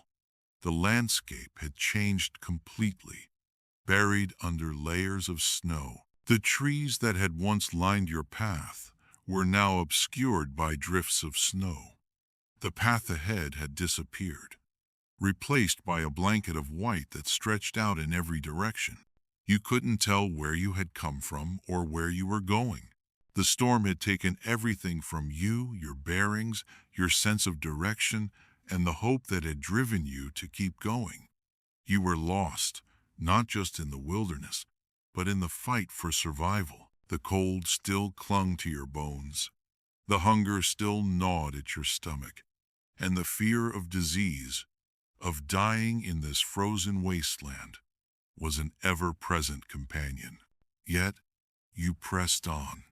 The gold no longer mattered. It was survival that you fought for now. Nature had shown you no mercy, but you refused to let it take everything from you. You would not be another victim of the land, another nameless body lost to the wilderness. You would keep fighting, one step at a time, as long as your body allowed you to. Because in the Klondike, only one thing mattered now: survival. The landscape, once so familiar, now felt like an alien world, a place that had swallowed all signs of civilization, all traces of the path you had followed.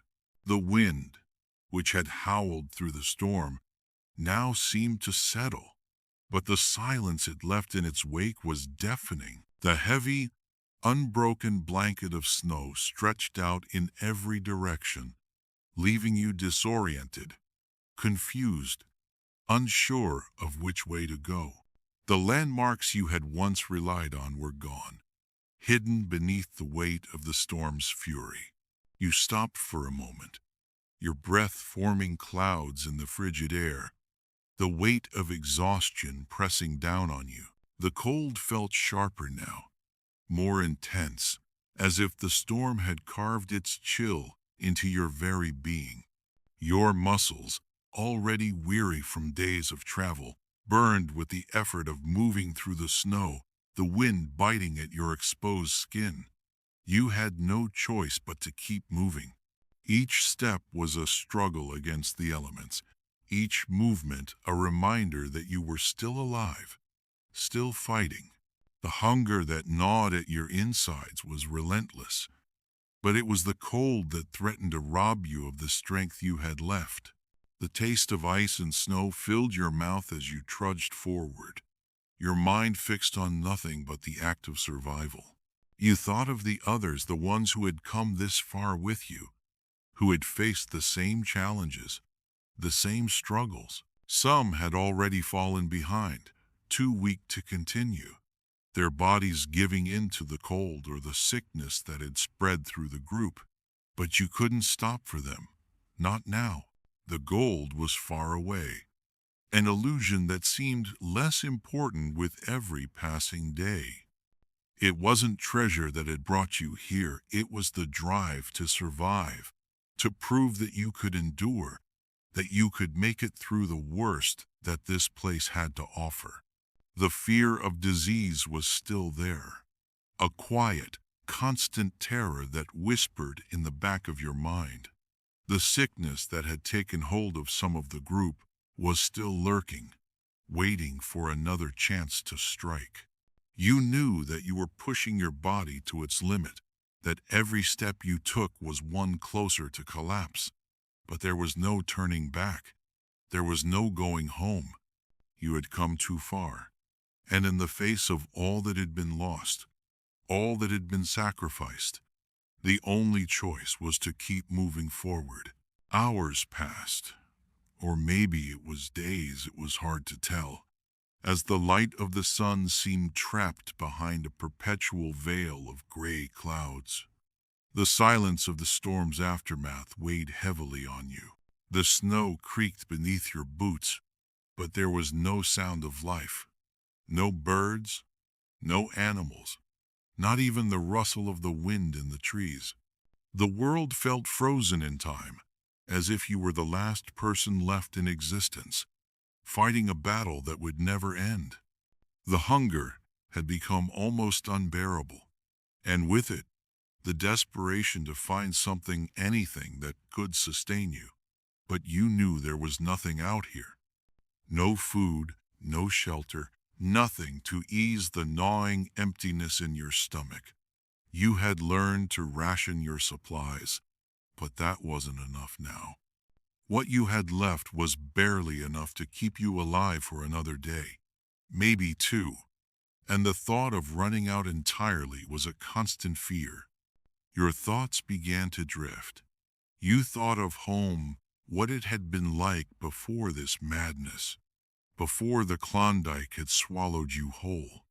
You thought of your family, of friends, of everything you had left behind. But those thoughts, too, were slipping away. They had become distant, like memories of another life, another time. The Klondike had claimed you, changed you, and there was no going back to who you had been. You were no longer the person who had set out on this journey, full of hope and ambition. The wilderness had carved away the pieces of yourself that you had once held dear, leaving only the will to survive. The mountains, towering in the distance, had become a symbol of both challenge and futility. They loomed over you, distant and cold, their jagged peaks cutting into the sky like dark sentinels. They seemed to mock you, to remind you that you were nothing in this vast, unforgiving place. Yet you knew that you had to keep moving toward them.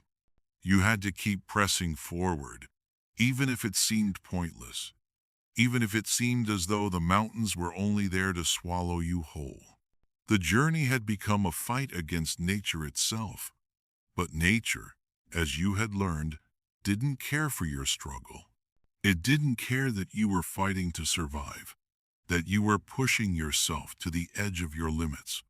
It simply existed, indifferent to your suffering, to your dreams, to your hopes. The land had no compassion, no mercy, and the sooner you accepted that, the sooner you could face the truth. Survival was a fight with no reward, no end. It was just the act of enduring, of continuing to breathe, to move, to hope in spite of it all. And so, you kept going.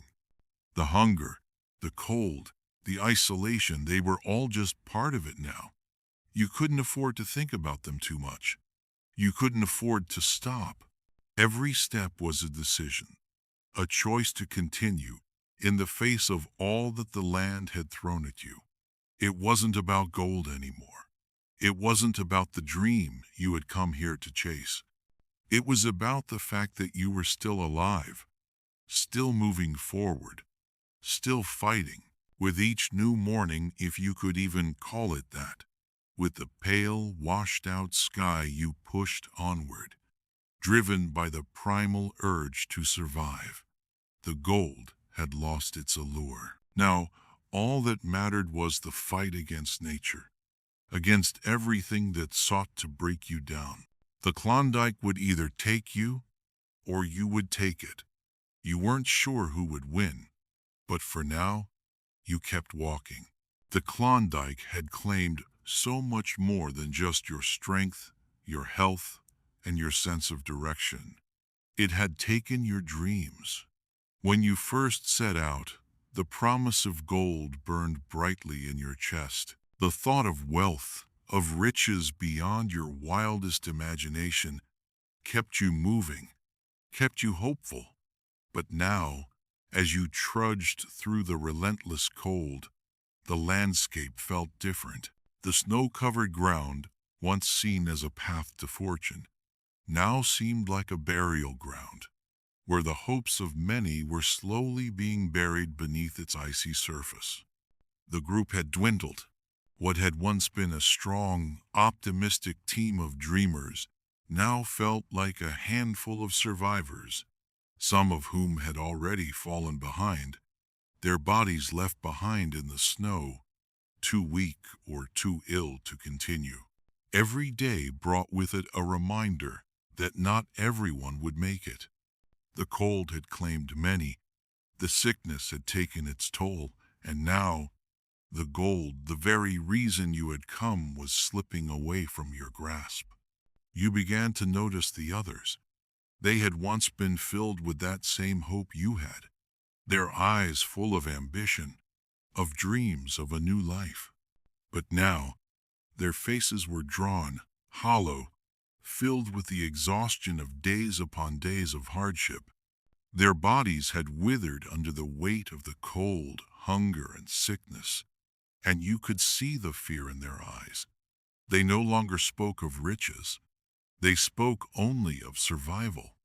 Each step forward felt like an impossible task, as though the land itself was rejecting you, making it clear that gold was a distant, unattainable dream.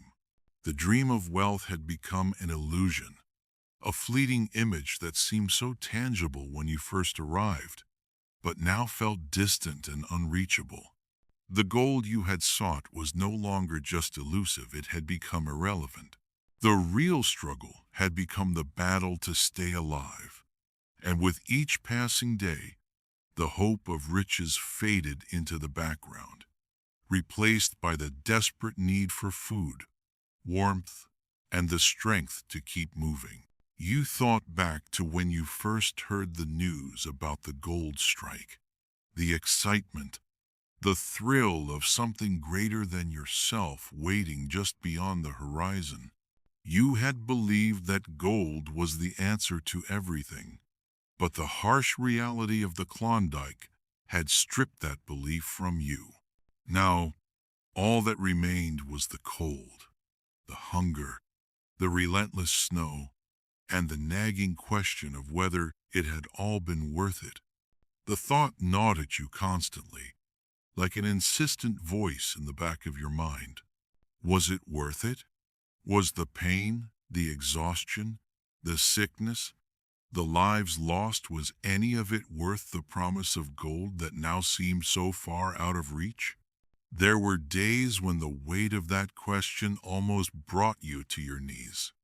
You couldn't remember the last time you had felt warm, the last time you had eaten without feeling a hollow, gnawing emptiness inside you. Every moment, every hour, seemed to stretch on endlessly, until the idea of gold itself became less of a treasure and more of a ghost, something that once haunted your dreams but now seemed lost in the frost of reality. The group that had once set out with a shared goal, filled with excitement and anticipation, was now fractured. The first signs of panic had begun to show. A few had started to fall behind, too sick to keep up, their bodies giving out in the harshness of the cold. Some had simply stopped moving forward altogether, sitting by the side of the trail, unable to take another step. The rest of the group, though determined, were starting to show the same signs of wear. You could see it in their eyes, the dullness, the defeat. They were the same people you had set out with, but the land had worn them down, hollowed them out, until they were barely recognizable. The conversations around the campfires were no longer about what they would do once they struck it rich, but about how to stretch the meager supplies you had left, how to keep warm for one more night, how to keep moving. Despite the unbearable fatigue, the dreams of gold had faded into the background, replaced by the grim reality of what had become the real goal: survival. You couldn't escape the thought, what had you really come for? The gold that had once glittered in your mind like a beacon, the symbol of escape from the drudgery of life, now felt like a cruel joke. You had left everything behind for this, for the chance at something better, something more. But as the days dragged on, that dream slipped further away. The land, with all its beauty, had become a brutal trap. You were no longer an adventurer. You were a prisoner of the wilderness. And the wilderness did not care for your dreams, your struggles, or your sacrifices. The winds howled through the trees, relentless and unforgiving, and the snow continued to fall, burying the path ahead. It was as though the world had conspired to block your way, to obscure the dream that had brought you here. The familiar landmarks that once guided you through the Klondike were buried under the weight of the snow, leaving you wandering aimlessly through an endless white expanse. There was no certainty anymore, no clear path forward, just the endless expanse of snow and ice stretching out in all directions. Each day, you asked yourself if you should turn back, if it was even worth continuing. But there was no going back. To return meant to acknowledge defeat, to admit that the Klondike had taken everything from you, and yet you also couldn't shake the feeling that you had already lost. The gold was out of reach, the dream had crumbled, and all that was left was the fight to survive. But still, you pressed on. Each morning, you woke up to the same cold, the same snow, the same struggle. And each night, as you lay in your shelter, your body aching, your mind racing with thoughts of home and family, you found yourself clinging to something. Maybe it was stubborn pride, maybe it was desperation, but you refused to give up. Despite everything, you couldn't bring yourself to let the land win. You would keep moving forward, because somehow the idea of turning back, of giving in, felt worse than the battle itself. The others, too, kept moving, Some of them were too weak to keep up, too ill to continue. But they pressed on anyway, driven by the same instinct. The dream of gold might have died, but the will to survive, the desire to see another day, was still alive. It wasn't much, but it was enough to keep moving, one step after another. As the days stretched into weeks, you became less of a person and more of a machine. The will to survive replaced the dreams of wealth. And yet you couldn't entirely escape the longing for something more. There were nights when you would close your eyes and think of the life you had left behind, of what you had once hoped to find. The gold, the riches, the future, it all seemed so distant now, like a dream from another life. But the memories kept you going, and the knowledge that, even if the gold never came, you could still make it out of this land alive, that, perhaps, was the only victory left to claim. But the land was still unforgiving, still relentless. Every step, every movement, was a reminder that the dream of gold was gone, replaced by a deeper, more visceral battle. And still, you pressed on, because survival was all that mattered now.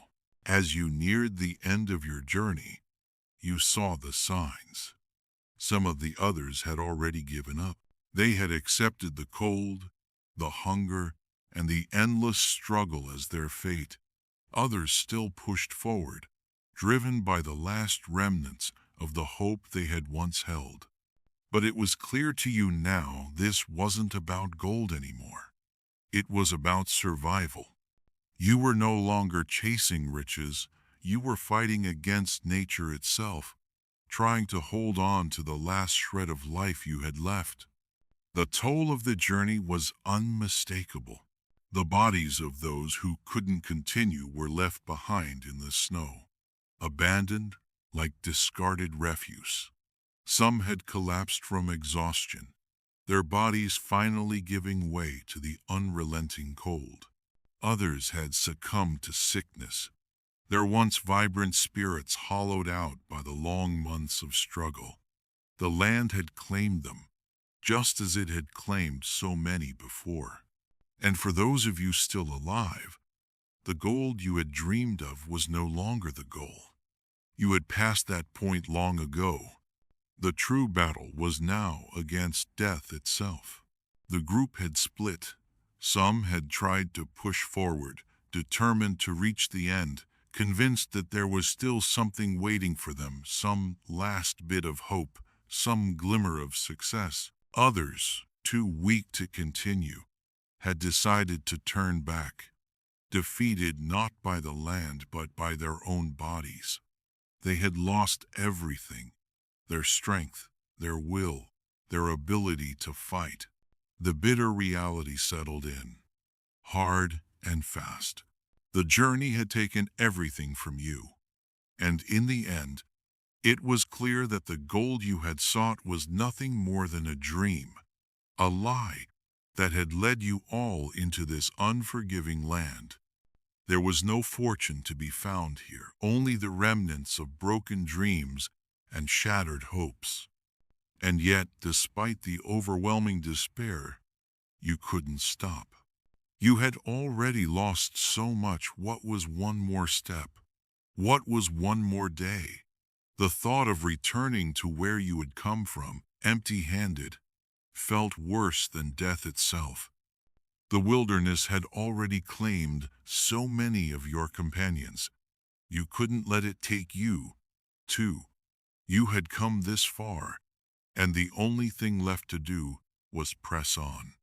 You kept moving forward, though each step felt like a betrayal of your body, of your mind. The snow, the cold, the hunger, these things had become a constant part of your existence, but it was the weight of failure that threatened to break you. You had come here with a dream, a goal. The pursuit of gold was supposed to be your ticket to a better life, to freedom from the struggles of the past. But all of that now seemed so distant, so trivial in the face of everything you had endured. The gold was no longer the goal. You had learned that the Klondike didn't care about your dreams, your desires, or your plans. It took what it wanted, and it left nothing behind but cold, empty ground. Those who had reached the end before you had left only their stories behind. Stories of triumph, yes, but also of loss and pain. Their gold was long gone. Their legacies nothing more than dust. For those of you still alive, there was nothing left to hold on to. The journey had become a slow, painful death march, each step taking you farther from the person you had once been. The hunger, the sickness, the cold, they weren't the only things that had drained you. It was the realization that the dream of gold was never meant to be. You were never supposed to find it. The Klondike had already claimed your soul long before it claimed your body. You couldn't say when it happened. It was as though the realization had come slowly, creeping up on you, as all the illusions you once held were shattered. But there it was, staring you in the face. Survival had become the only prize. Gold had become irrelevant, a distant memory of a time when you thought it could solve everything. The Klondike had taught you that survival was the true victory, that the dream of wealth was fleeting, and that the struggle to stay alive was what mattered most. In the final days, there was no talk of gold, no talk of riches or freedom. The survivors, those who still had strength enough to move, spoke of little more than the basics: food, shelter, warmth. The hunger, once something you could ignore, now consumed every thought. Your body had been stripped of its strength, and all that remained was the fight to stay alive. You looked around at the others, those few still clinging to life, still holding on to the hope that they would make it through. Some were stronger than others, but none of you were truly strong anymore. The Klondike had worn you all down, hollowed out your dreams, and left you only with the will to survive. But there was still something small, something fragile that refused to die. It was human pride. You had been beaten by the land, humbled by nature, but you hadn't been destroyed. You had endured, you had fought. And no matter how much you had lost, no matter how much the land had taken, you had held on to that one small part of yourself that remained. Even though the dream of gold had ended in failure, even though the Klondike had shown you no mercy, there was still something inside you that refused to accept defeat. The gold may have been a lie, but your will to survive was the truth. And that, in the end, was all you had left. As the days stretched on, the struggle for survival became more and more desperate. The cold, the hunger, the sickness, each one had stripped away everything you once were, until all that was left was the bare essence of your being. The gold, once so close in your mind, was now a mere shadow, its allure replaced by the immediate need for warmth, food, and shelter. What had once been a dream of riches was now a fight for the most basic of human needs, just to stay alive. Your body had become a reflection of the land you traversed, worn, hollow, and broken. The gaunt faces of your companions mirrored your own exhaustion. The frostbite, the cuts, the bruises, all of it was just another part of the unrelenting battle you faced each day. You had long stopped thinking about how much further you could go. Now, the only thought that occupied your mind was, how much longer can I keep going? In the rare moments of quiet, you would find yourself staring at the others. Some had given up, their bodies and spirits too far gone to keep up. You could see it in their eyes. They had surrendered to the harshness of the land, resigned themselves to the idea that survival was no longer within their reach. They had simply stopped, unable or unwilling to push forward. And in those moments, you realized that, perhaps, you weren't so different. But then, in the midst of the cold, the hunger, and the sickness, you saw something else. You saw a spark, however faint, in the eyes of those around you.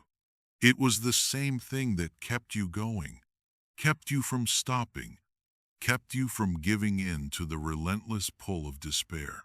It was pride, a stubborn, primal part of your soul that refused to be buried under the weight of the land, the weather, the pain.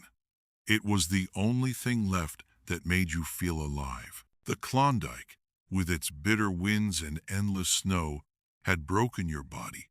Yes, it had stolen your dreams and left you with nothing but the raw will to endure. But it had not destroyed your spirit. You could still hear the faint whispers of the person you had once been, the person who had dreamt of gold, of wealth, of escape. That person was gone, yes, but they hadn't been defeated.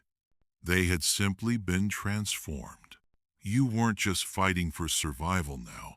You were fighting to keep that small part of yourself alive, that part of you that refused to be swallowed by the land, that part of you that still clung to the belief that you could walk out of this wilderness, no matter how far the road seemed.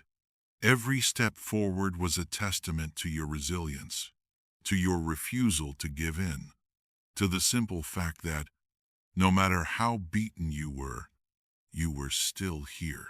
And so the days dragged on.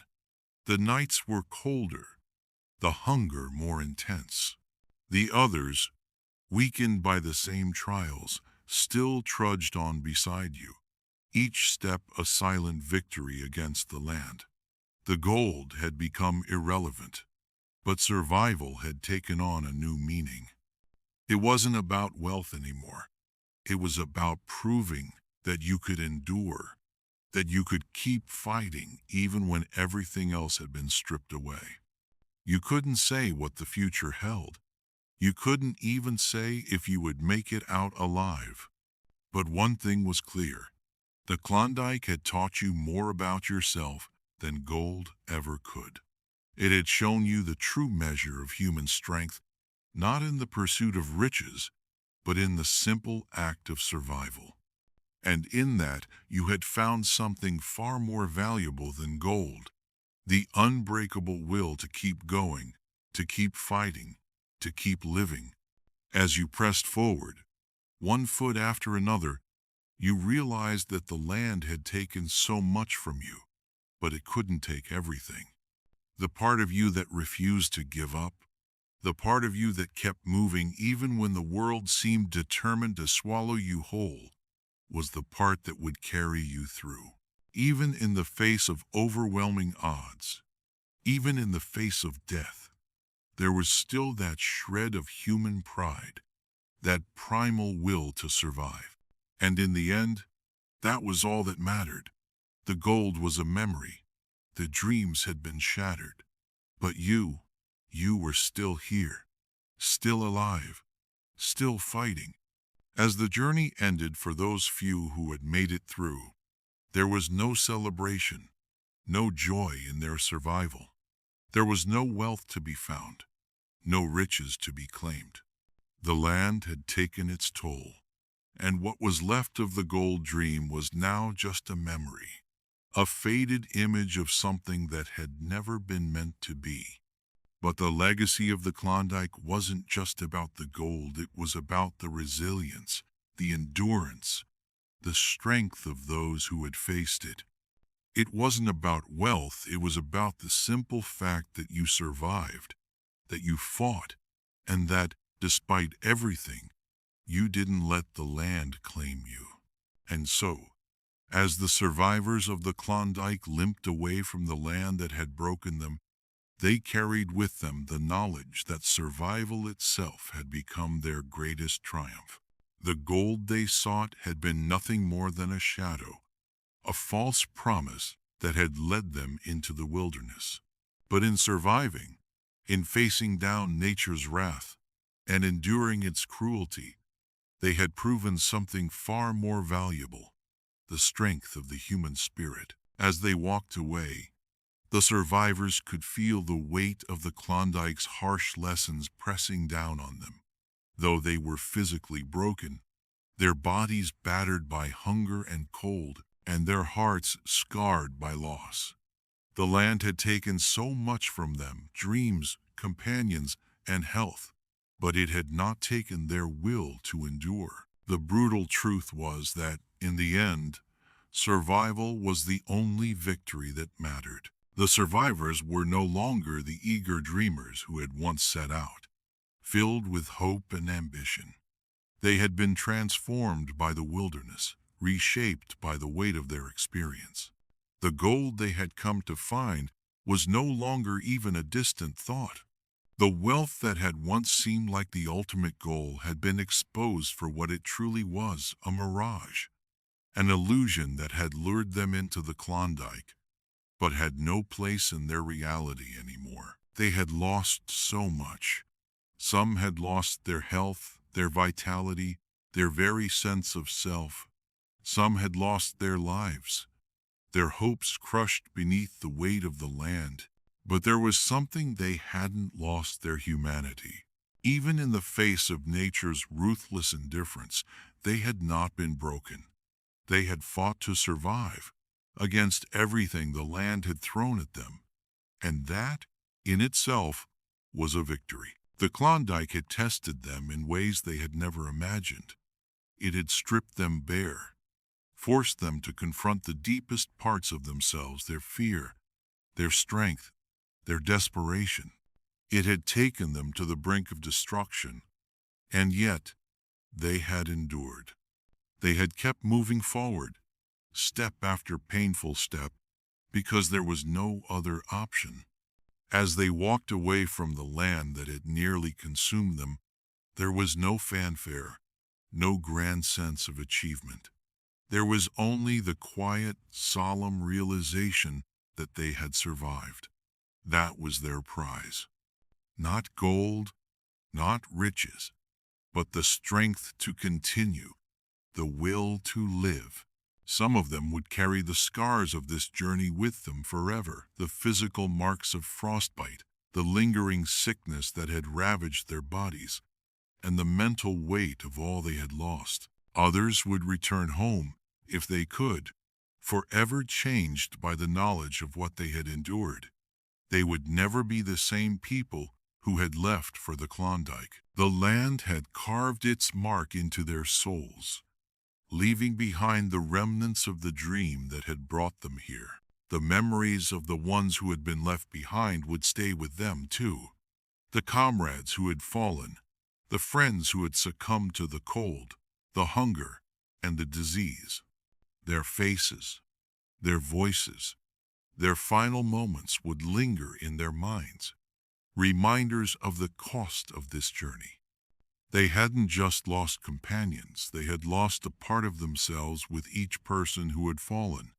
But despite it all, despite the brutality of the Klondike, there was something undeniable about the experience. They had lived, they had survived, and in that survival, they had proven something to themselves that nothing, not even the vast wilderness of the Klondike, could take away: their resilience. The land had taken everything else, but it hadn't taken their ability to endure, to fight against the odds, to stay alive when everything around them screamed for them to give up. And in the end, that was the true victory. Not the gold, not the riches, not the glory of finding wealth, but the knowledge that they had faced one of the harshest environments on earth and still walked away. They were forever changed, yes. The Klondike had stripped them of their illusions, had shown them the fragility of their human aspirations, but it had also shown them the indomitable strength of the human spirit, the ability to survive, to endure, to rise again from the deepest, darkest places. It was this, This ability to face down the wilderness and remain unbroken, that would stay with them long after they left the Klondike behind. And so, they left the land that had shaped them, leaving behind the gold that had once promised them everything. They had learned the hard way that the pursuit of gold, of wealth, was nothing compared to the pursuit of life. The Klondike had taken their dreams, but it had not taken their will to survive. And in the end, that was all that mattered. The journey was over, but the land remained unchanged. The snow, now thick and unyielding, stretched out in every direction, its surface untouched by human hands. The cold, though it had taken so much from the men who had ventured here, still pressed on, as relentless as ever. The wilderness, so vast and so silent, seemed indifferent to the struggles that had played out upon it, to the lives that had been lost and the dreams that had been shattered. Now, as the survivors of the Klondike trudged away from the land that had claimed so much, the world around them felt almost unreal. The land, so harsh, so unforgiving, was untouched by their efforts, untouched by the weight of their suffering. The stillness of Alaska was a reminder that nothing here would change for them. The trees stood frozen, the rivers ran deep beneath layers of ice, and the mountains loomed, silent and untouchable. It was in this stillness that the survivors realized the full weight of their journey. They had come here with dreams, with hope, with ambition. But what had they truly found? Gold, once the promise of a better life, had become a distant memory. The pursuit of riches, of fame, had faded into the background, replaced by the primal drive to stay alive. For the few who survived, the real treasure was not wealth, but the simple, undeniable fact that they had made it through. Yet, in the silence of the Alaskan wilderness, with the weight of failure and loss heavy in their hearts, they stood tall. Each one of them, despite the toll that the journey had taken, had proven something to themselves. They had faced nature's unyielding force and had not been broken. They had survived when so many others had not. And in that survival, there was a quiet triumph. The wilderness had tried to swallow them whole. It had stripped them of their strength, their hope, their health, and their dreams. Yet here they stood, still breathing, still alive, and still carrying with them the strength of the human spirit. It was a quiet testament to their resilience, to their refusal to give in, even when the odds were stacked so high against them. As they moved farther from the Klondike, the land seemed to release them, indifferent to their presence. The wilderness had taken its toll, but it had not claimed their souls. They were still here, still walking, still moving forward. The gold they had sought, that elusive promise, had been nothing more than a mirage. The pursuit of wealth, the idea that gold could offer freedom and escape, had led them to this unforgiving place, and now, as they left the wilderness behind, they understood that nature had been the true victor all along. The Klondike, with all its beauty and brutality, had humbled them in a way they had never expected. The land had shown no mercy. It had tested their bodies, their minds, their spirits. And in the end, it had taken far more than just their health or their dreams. It had stripped them of their illusions, exposing the raw, unfiltered truth of survival. The cold, the hunger, the endless days spent trudging through deep snow, these had been the true cost of the journey. The gold that had brought them here was nowhere to be found. What remained were the survivors, walking away from the Klondike with nothing but their scars, their memories, and their broken dreams. Yet, even as they faced the quiet, unyielding force of nature, they carried with them something more valuable than gold, the knowledge that they had endured, that they had fought back against the land's cruelty and survived. Nature had triumphed in the most brutal way possible.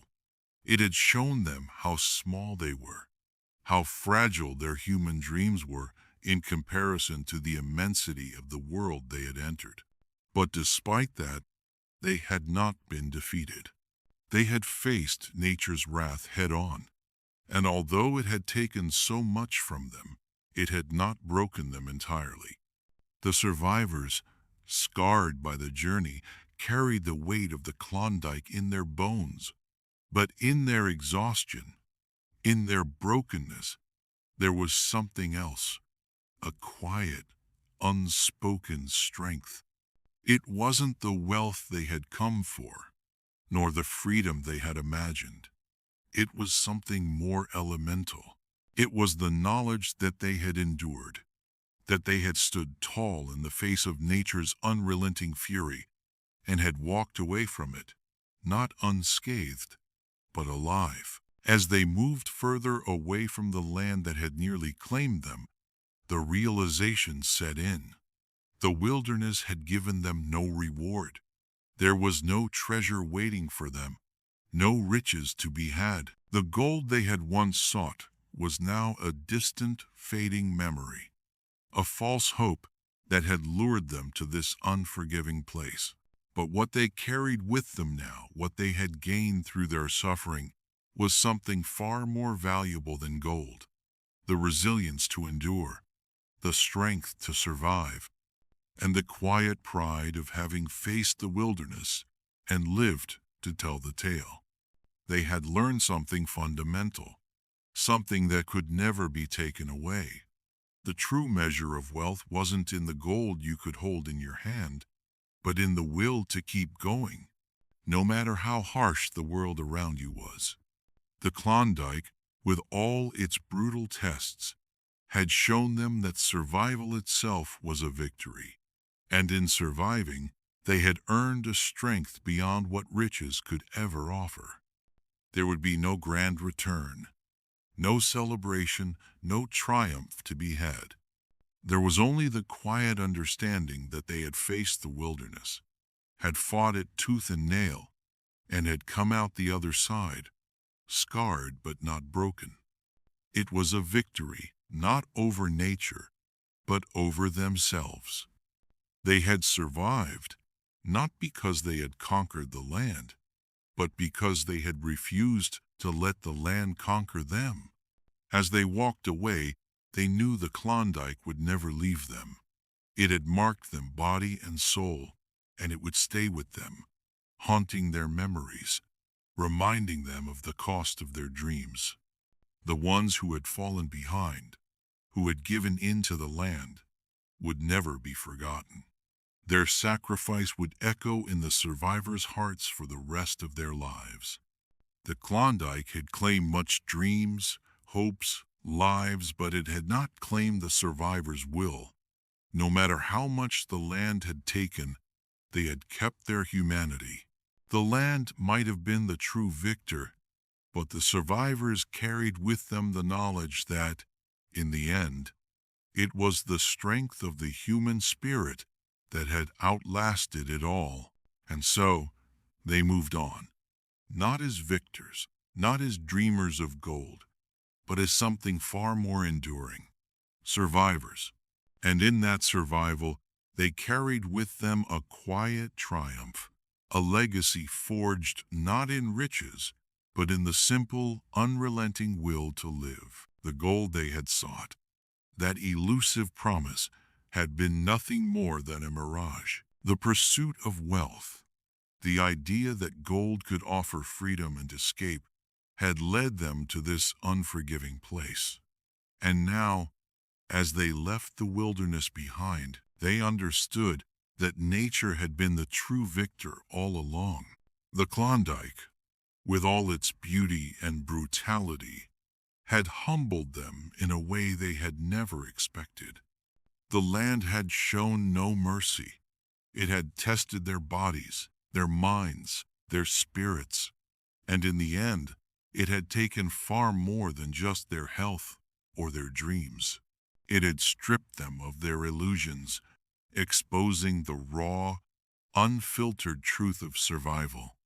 The cold, the hunger, the endless days spent trudging through deep snow, these had been the true cost of the journey. The gold that had brought them here was nowhere to be found. What remained were the survivors, walking away from the Klondike with nothing but their scars, their memories, and their broken dreams. Yet even as they faced the quiet, unyielding force of nature, they carried with them something more valuable than gold, the knowledge that they had endured, that they had fought back against the land's cruelty and survived. Nature had triumphed in the most brutal way possible. It had shown them how small they were, how fragile their human dreams were in comparison to the immensity of the world they had entered. But despite that, they had not been defeated. They had faced nature's wrath head-on, and although it had taken so much from them, it had not broken them entirely. What the Klondike had taken from them, dreams, health, even comrades, was irretrievable. Yet, in the silence of the wilderness, in the quiet aftermath of the storm that had claimed so much, the survivors discovered something else. They found that, in the face of such overwhelming odds, they had not only survived, they had forged something more enduring than gold could ever offer. Each step away from the land was one filled with exhaustion, with sorrow for the ones who didn't make it, for the moments lost in the freezing cold and the endless snow. But as they walked, there was also a quiet pride that burned, faint yet undeniable, within them. They had lived, not in the way they had hoped to, not in the way they had dreamed, but in the most fundamental sense against all odds. They had fought, they had endured, and they had survived. There was no treasure at the end of the road, no glittering riches to be had. The land had offered them nothing but suffering and loss. But in the harshest depths of the Klondike, they had learned something invaluable, that the strength to endure, to keep fighting even when all hope seemed lost, was more precious than any fortune. The wilderness had claimed so much from them, but it could not claim their will. They had withstood its fury, and in doing so, they had gained something far more valuable than gold: the resilience to keep moving forward, to keep living, despite everything it had taken. As they finally reached the edge of the land, where the trees thinned and the mountains faded into the distance, there was a quiet finality to their journey. They were no longer the eager adventurers who had set out with dreams of wealth and grandeur. They were survivors. They were different people, forged in the fires of suffering and hardship, scarred by their journey, but unbroken by it. The memories of those who had fallen would stay with them, but they would carry the strength to continue forward, away from the Klondike, away from the dreams that had led them into its unforgiving grasp. In the end, the Klondike had not taken everything. It had not claimed their spirits, their determination, or their ability to endure. The gold had never been the true treasure. It was the resilience to keep going, to survive when all seemed lost. That was the real victory. And though they walked away with nothing but their scars and their broken dreams, they knew that they had won something far greater: the knowledge that the human spirit could survive even the harshest trials, could withstand the most brutal of lands, and could endure no matter what the world threw at it. As the cold winds of the Klondike slowly faded behind them, they carried with them the silent triumph of survival, the unspoken victory that, in the end, was more valuable than anything gold could ever give. For the few who made it through, the weight of survival was heavy. The journey had taken everything from them: their health, their wealth, their companions, and the very essence of their dreams. Yet, in surviving, they had become something more than they had been when they first set out. They had become witnesses to the land's brutal power, and in doing so, they had proven something far greater than the pursuit of riches. They had proven that survival, despite the odds, was worth more than any treasure. There were no joyous reunions, no celebrations of victory when they emerged from the wilderness. There were no riches to show for their journey, no gold to flash or wealth to claim. The few who returned home, if they could, were marked by the scars of the journey, both physical and emotional. Some would carry the weight of the Klondike with them for the rest of their lives, haunted by the faces of those who had not made it, by the loss of their dreams, and by the unrelenting cruelty of nature. And yet, there was something else they carried with them, a quiet pride. They had fought the land and survived. No, they had not conquered it. They had not triumphed in the way they had once hoped, but they had endured, and in that endurance was a strength that could not be taken from them. The Klondike had tested them in ways they never imagined, and though it had claimed so much, it had not claimed their spirit. They had faced the wilderness, the cold and the hunger, and had lived to tell the tale. The final price paid was not measured in gold. It wasn't counted in ounces of precious metal or in riches beyond imagination. The true price of the Klondike was paid in loss in the lives of those who never made it, in the bodies that had been broken, in the dreams that had been shattered. The gold was gone, and with it, the illusion of fortune. What remained was a hard-earned truth. The greatest triumph was not in wealth, but in survival. Those who had fought their way out of the wilderness, who had survived when so many had fallen, carried with them the harsh memories of what they had endured. They carried the weight of the lives lost along the way, the sacrifices made, and the knowledge that no matter how much they had given, the land had never truly given back. The price of their journey had been too steep, too high. The gold had never been worth what it cost. But even in the face of such overwhelming loss, there remained a shred of something greater: human pride. Even though they had failed to find the riches they had sought, even though the land had stripped them of everything they had survived. They had faced the worst the Klondike had to offer and had endured, and that was something the land could not take away. Despite the heavy toll, despite the losses and the broken bodies, there was something undeniable in the survivors' eyes.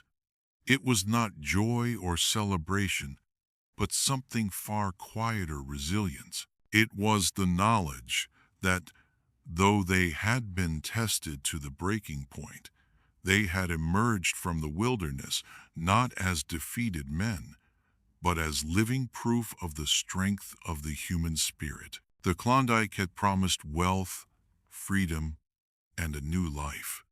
It had delivered none of those things. Instead, it had taken much more lives, dreams, and sanity. But in return, it had given them something that no gold could ever buy: the recognition that survival itself was the greatest victory. They had endured, they had fought, and they had lived when it seemed impossible. It wasn't riches they carried with them as they left the land behind. It was something far more enduring: the knowledge that they had faced the worst and had not been broken by it. The gold that had once gleamed so brightly in their minds now felt like a distant, hollow dream. The stories of wealth, of fortune waiting just beyond the horizon, had been nothing more than myth's tales spun by the hopeful, the naive, and the desperate. The reality was much harsher, much more unforgiving. And yet, in the face of that reality, the survivors had proven something far more valuable than gold, something that could never be measured in ounces of precious metal or banknotes. They had proven that the true treasure was in their ability to endure, to rise above the land's unrelenting cruelty, and to hold on to the most basic thing of all, their will to survive. The price they had paid had been steep, too steep for any amount of wealth to compensate. But the fact that they had walked away from the Klondike with their lives intact, that was a victory that no amount of gold could ever overshadow. Even as the land seemed to reclaim all that had been lost, even as the snow and ice blanketed the memories of those who had been left behind, there was one thing that remained: the human spirit. It had been beaten, yes. It had been broken and tested beyond measure, but it had not been destroyed. The survivors knew this. Even if they didn't speak of it aloud, it was understood between them, the silent knowledge that no matter how much the land had taken, it had never taken their essence. They had fought against nature's worst, and although the gold had eluded them, they had claimed something far more meaningful. They had proven that even in the face of the harshest trials, the will to survive could not be crushed. The land would remain indifferent to their suffering. It would go on, unchanged, its beauty and brutality etched into the fabric of the wilderness. But for those who had endured, who had come through the other side broken but alive, the Klondike would forever be a part of them. The memories of what they had lost would never fade. The faces of those who had fallen would stay with them, forever etched in their minds.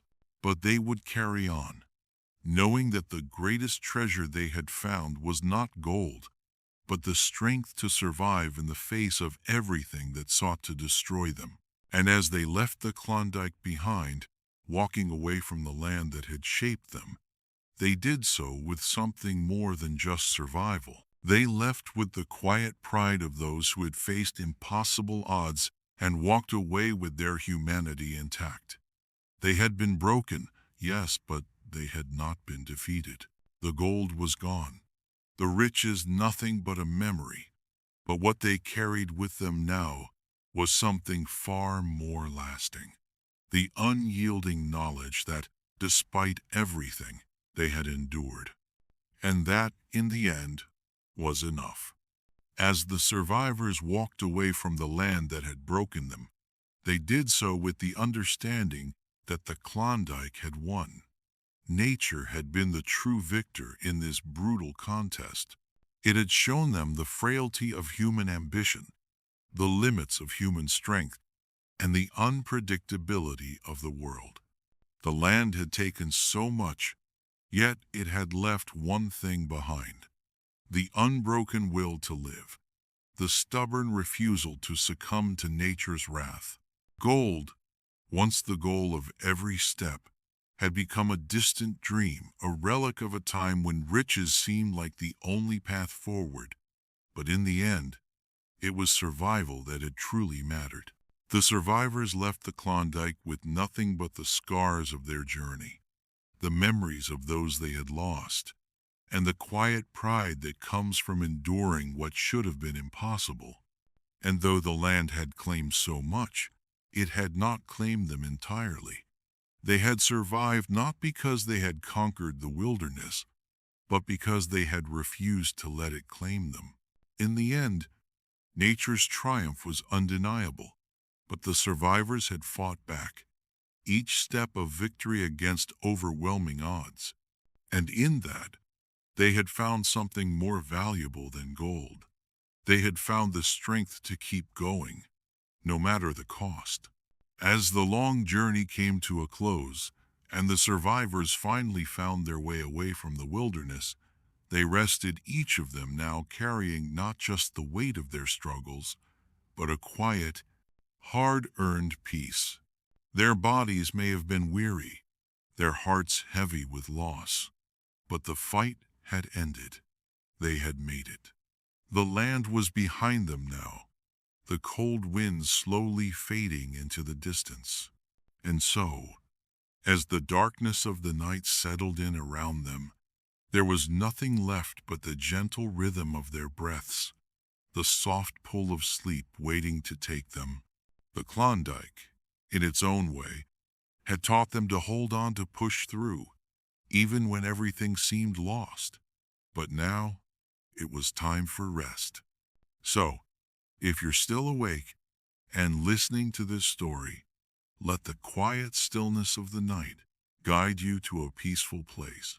Close your eyes, let your body relax, and know that, like the survivors, you too have the strength to keep going, no matter what challenges you face. May your dreams be calm, may your rest be deep, and may tomorrow bring you the peace and resilience you need to keep walking forward, just like those who came before you. Good night, and sleep well.